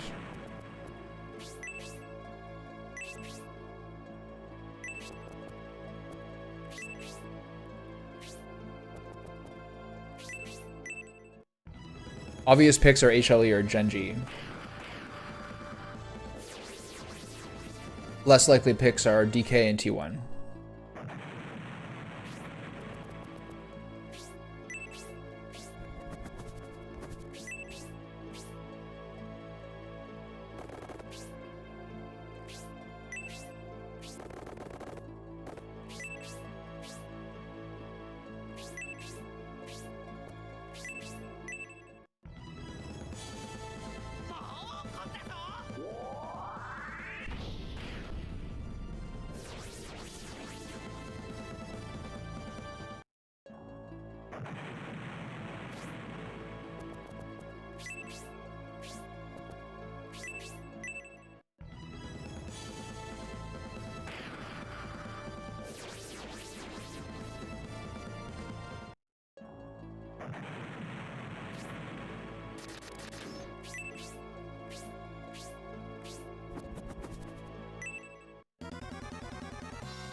crazy.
Hair looks like David used to.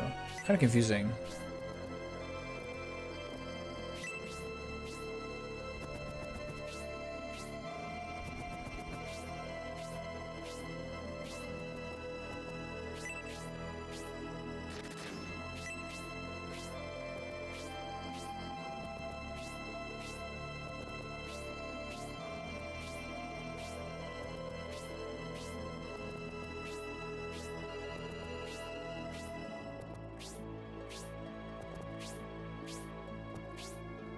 I appreciate the music is very relaxing in this one. It's very helpful. It's a new one. Whoa.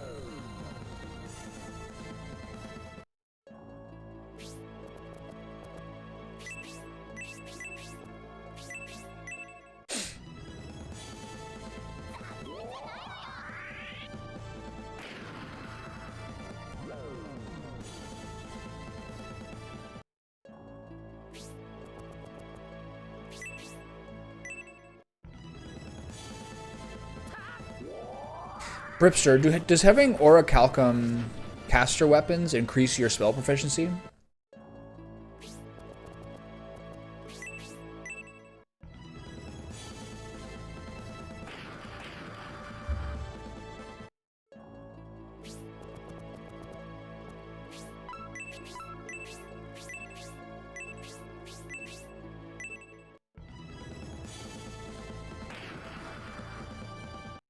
So really, there's no downside to keeping the Mithril one for, like in this case, Synthesis?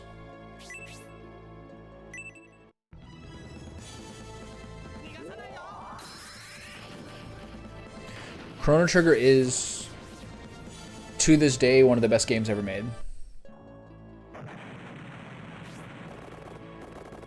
Really glad you're enjoying it.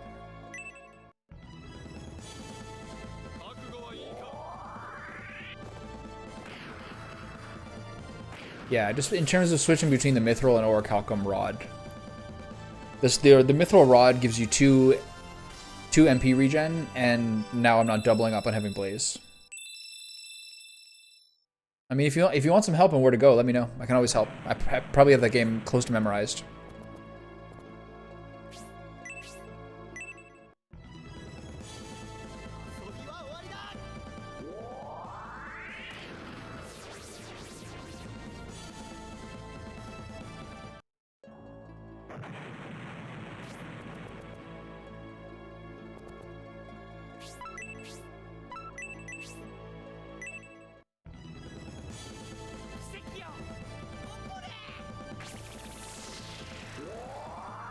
So class A is as high as your weapon proficiency can get. So are there basically just flat ratios between A, B, and C or whatever? And no like smaller like decimal ratios?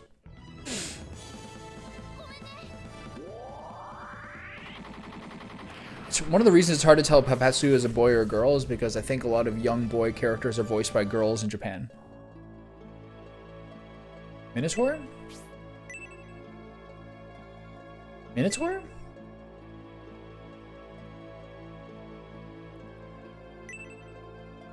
We can do better. There's some good beasts coming.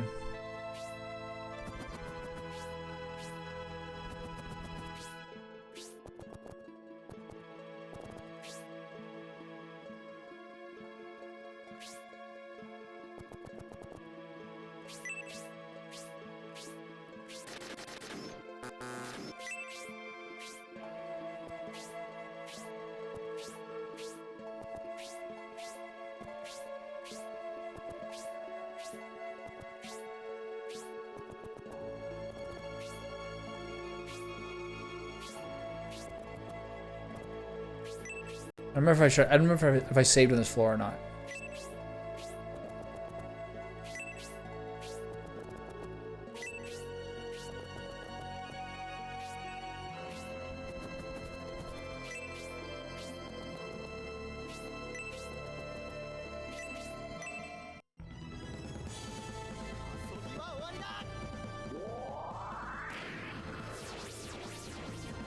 The crystal rod was really good as well.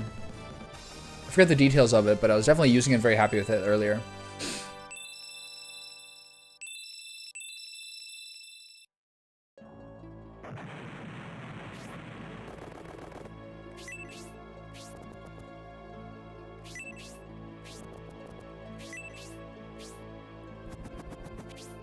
Kind of important to get Uryudo some levels. He really does need to get Aura 4 to make this whole thing work.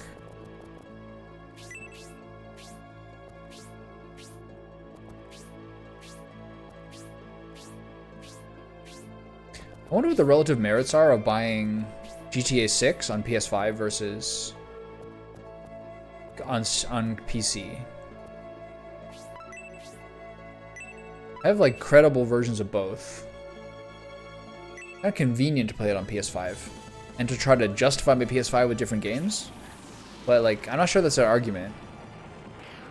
I have the Steam library regardless. Yeah.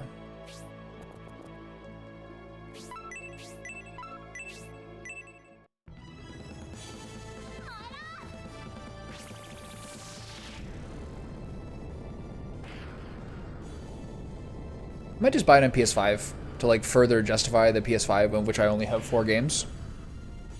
Also because, I mean, I can use a controller on either one, but like last time I played GTA 5, I played on my PC, which means I was driving cars with mouse and keyboard, which is not acceptable.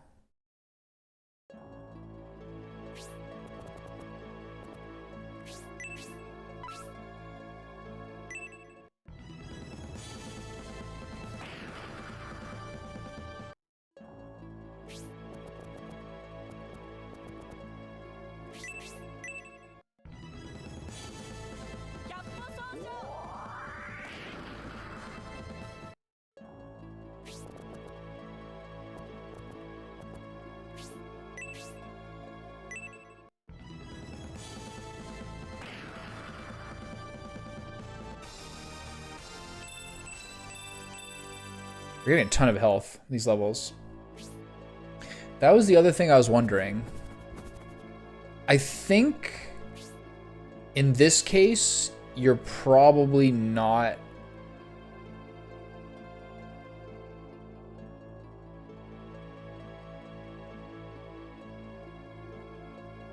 What's a premium subscription? I think in this case, I don't think you're right. I do think it'll come on Steam and PlayStation 5 and Xbox at the same time. I think typically speaking that's been the case, but I think for GTA 6, I think it's going to be a simultaneous release. I think it's pretty easily checkable if you're so inclined.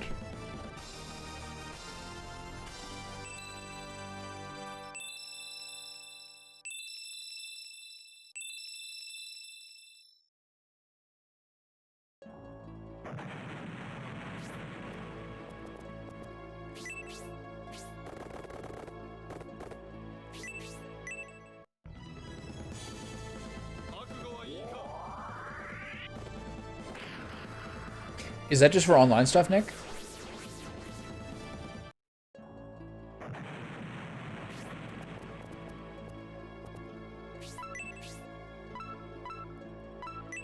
Oh, I have Aura 4 already. How's that possible? What the?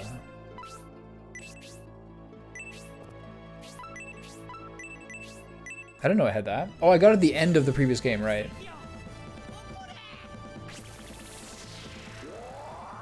It'll probably require a PSN subscription or something. Maybe not. It's probably through Rockstar. Maybe I'm wrong.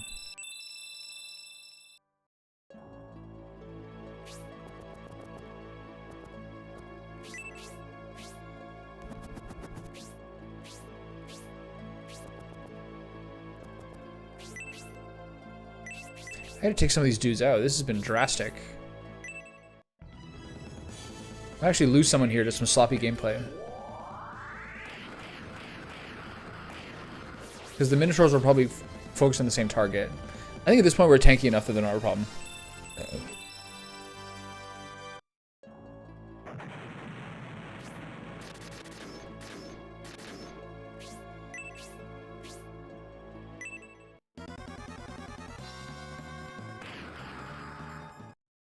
I mean, that's good.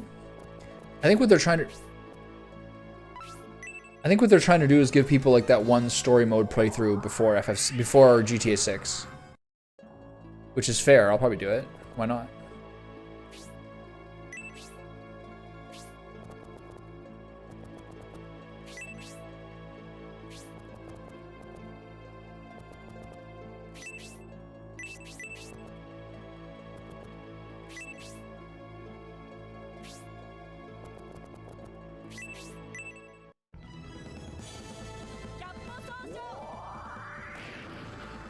But I do think from what we were saying before that I do think I've read before that there's a simultaneous release for Steam and PlayStation. What did you extract from those guys?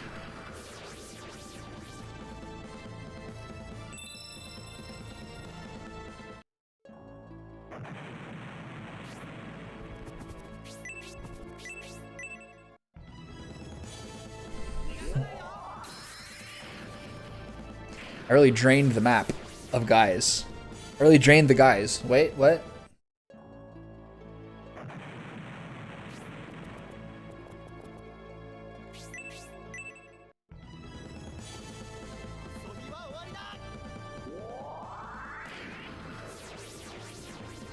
Is there even a release date for GTA 6 yet? It's probably like Q4, right?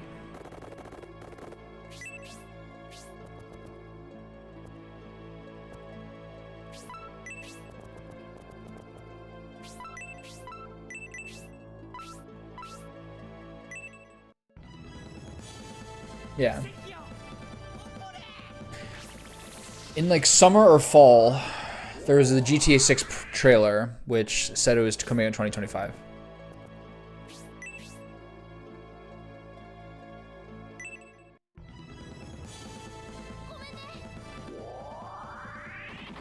I think at this point, all they're doing is like locking down all the licensing deals for people like DJ Khaled and Kendrick to have radio stations. I think the game is mostly done. Supposedly September 17th, okay.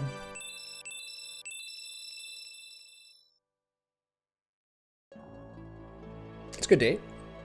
Nothing wrong with that.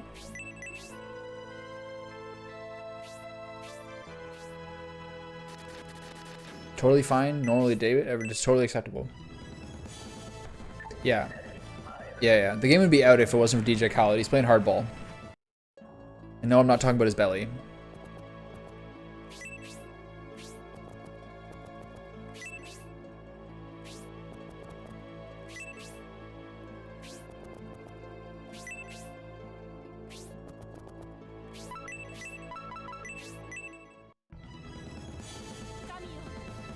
Yeah, well, yeah, that's already known. You can see that from the trailer. Apparently there was rumors, when people were surprised after the trailer to see that they were going back to do Vice City again for this game. Obviously Miami is like a pretty fertile territory for a GTA game. But there were rumors that the original game plan was to have it like a massively comprehensive tour of the entire USA with different parts all over the US in a bunch of different locations. And apparently that was the operating principle of GTA 6 for a long time. And then they kind of like slimmed it down because it was sort of like out of control scale-wise. There's alligators in the trailer. You should watch it. It's like basically the entire trailer is full of like gameplay footage of the main character. Sorry, like footage of the main characters combined with like various Florida Man memes.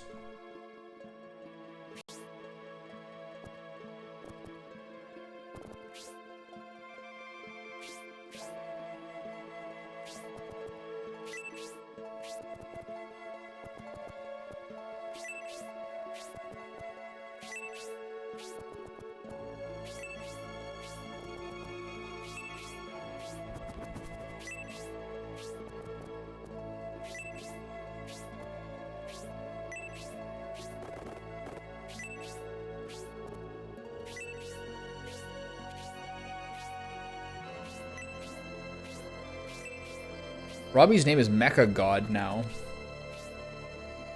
I agree. One of my favorite things to do in San Andreas was to drive around in like a dirt bike, listening to the country music station. I could do that for days, be totally happy.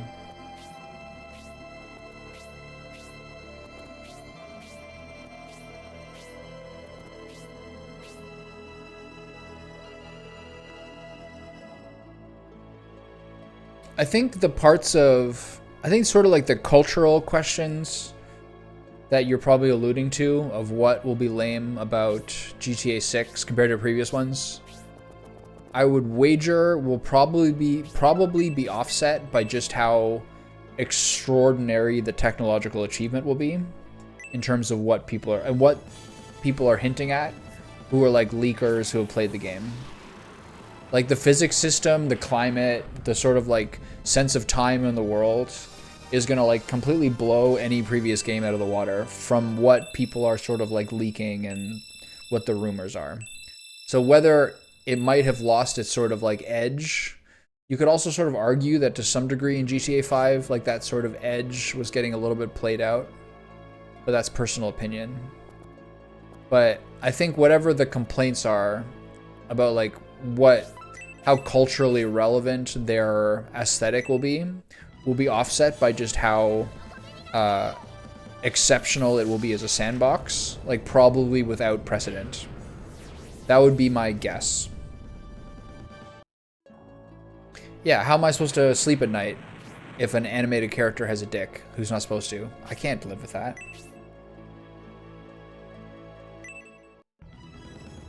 I haven't slept in 5 years. I haven't had a good night's sleep since gay marriage was legalized. How could I deal with that in a video game?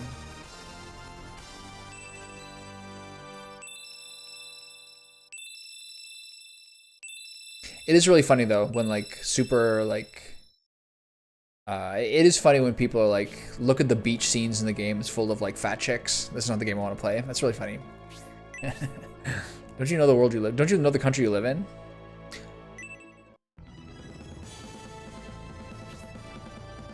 Yeah. What just happened? Did I just miss?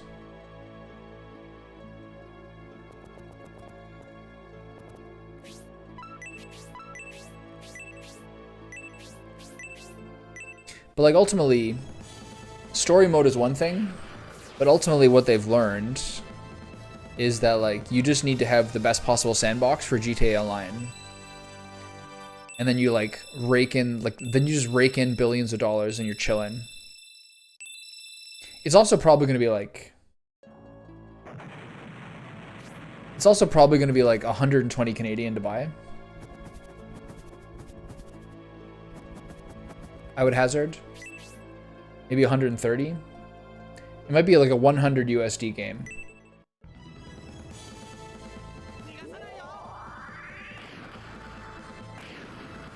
If you like listen to like what signals the Take-Two CEO has been talking about. He's like, think about how many hours get put into these games, like value per money, we could be doing a lot better. Yeah, it could get maybe delayed too. Who knows? I don't think you don't sound very excited for it. That's understandable. I'm looking forward to playing it.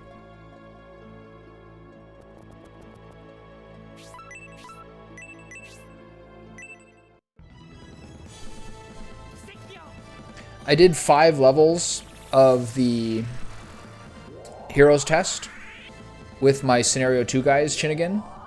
And then I had the Shuriken equipped on Hazuki, and I walked up to melee range to fight someone and accidentally just pressed stay because I was in melee range and the Shuriken didn't go.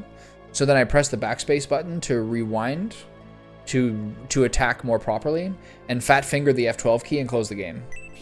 So that being said, we're still making progress. This was actually the level I was on when that happened. I mean, I only lost like 30-40 minutes, but it had some good comic relief in it.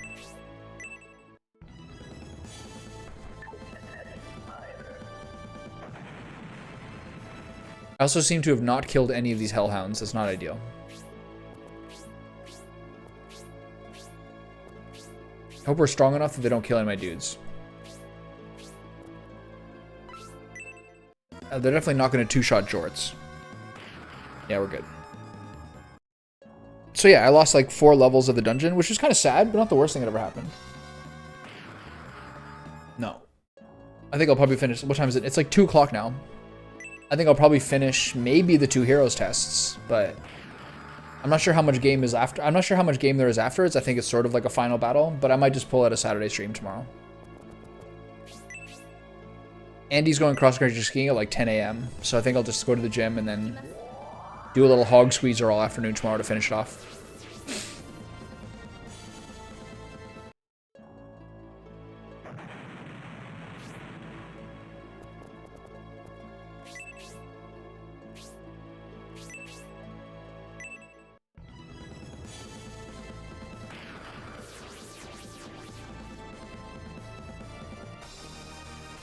A weird thing about streaming is, like, I want to do this during the day, and I don't want to, like... If I lived alone, I would... I don't know, that's not even true. Even when I lived alone the last, like, year and a half, I still would rather spend my evening, like, playing a movie, so, like, watching a movie. So I would, like, be able to actually, like, sleep at a normal time to get the next day started early. But, like, most of the best streamer hours are like in the 8 to 12, the 8 p.m. to 12 a.m. block, generally speaking. Unless I want to be plagued by a bunch of Euros like I am recently. But like those are the hours where there's more people in my like general time zones who are free. But like if I do that, it's really hard to get to bed in time. I kind of value that more. I think the daytime hours are a little more dead. But honestly, because I stream so much during the day for so long now, when I do stream in the evening, I get like less viewers, generally speaking, because it's not the same people who are like normally used to coming by. So it's a weird like dual question. But generally speaking, those are probably the smarter hours for people to do it, but I just don't really like doing it those times.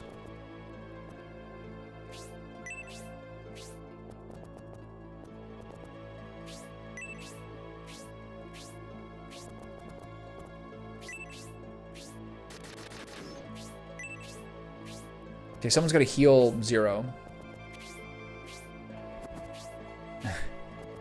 Yeah, you're right. I should start accepting who's here.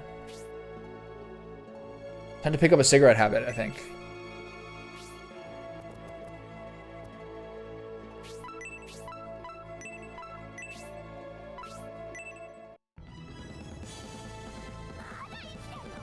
Get a green screen and turn my background into like a cafe in a cobblestone courtyard.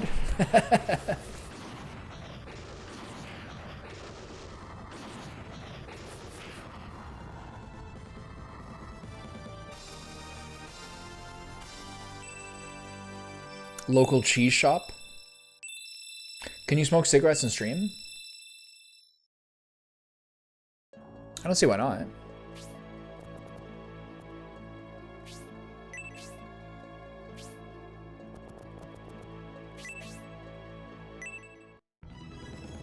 I saw some guy who played Hitman doing it. Like a grizzled, gray-haired man. He was like a genius of Hitman. He knew everything. He was like firing bullets like into the water. He was like firing bullets through a wall and like taking out like a chandelier to kill someone in the Paris level. Is this guy was like just like he'd memorized the game basically.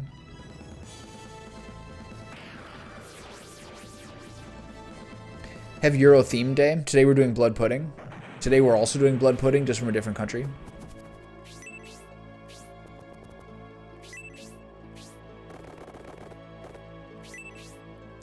Fucking hippies.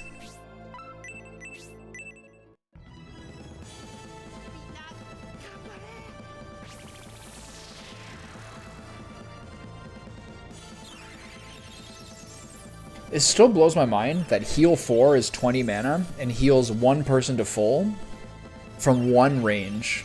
And Aura 4 is 18 mana and heals every single person on the map to full. I'm so blown away by this. How did this get past? How did this get past Q&A? It's insane. My Master Monk has 46 MP, so she has 2 heal 4s. This guy has Almost his 3.5 Aura 4s. Madness.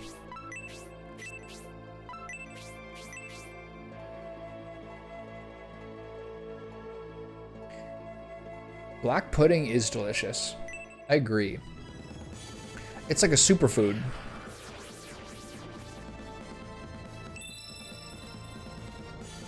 You know? So many nutrients.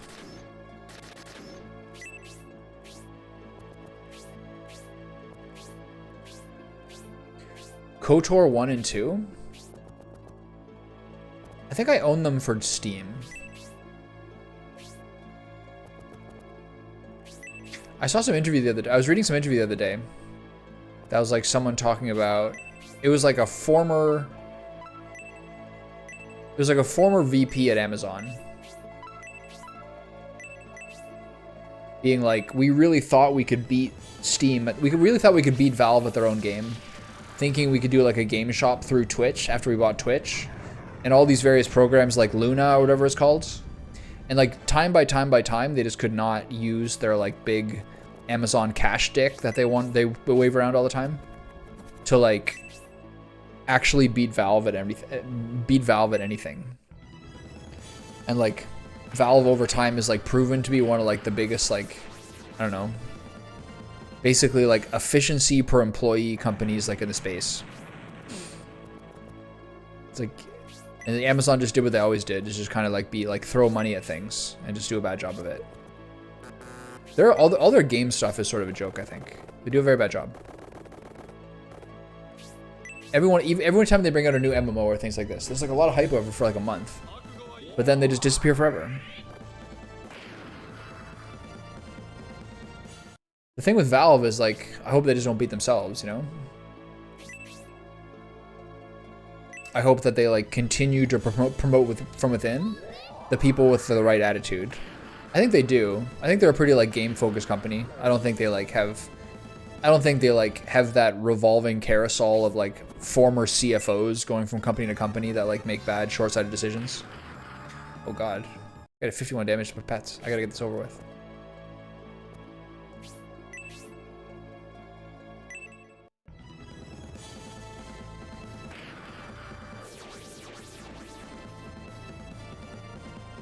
I went to Ireland like 6 years ago or something like that. And I had like a half day in Dublin before going across country to Galway. And my like I went to breakfast in some place that's been open since like, I don't know, hundreds of years. So goddamn good. It was like one of the most like hearty, it was like one of the most hearty breakfasts I've ever had.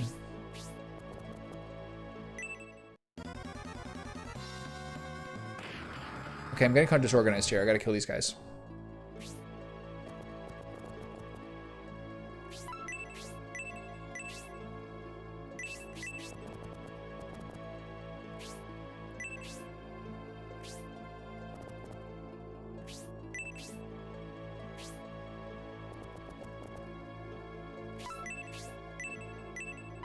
No, do not cast aggress.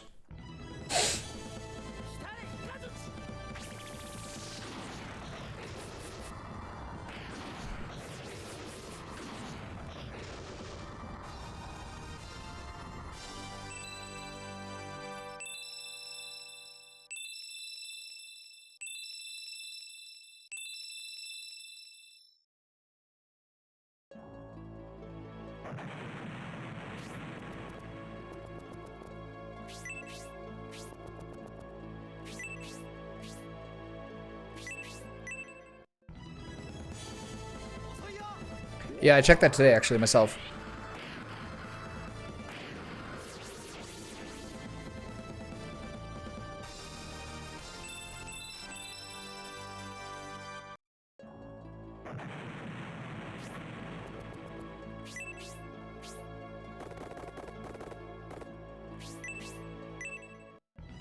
Oh, the spear out. No, it lands. Yeah, I agree with that. The Wolfenstein game caught my eye as well, but it's kind of like below the level of game I want, I think.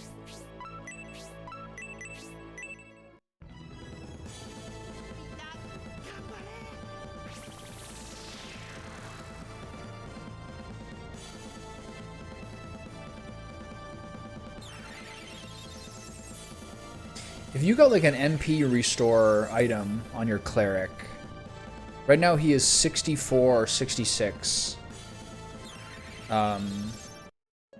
mana, and the Aura 4 is 18. So I think you could, if you used Aura 4 early enough, you could credibly get 5 casts of Aura 4 in this game.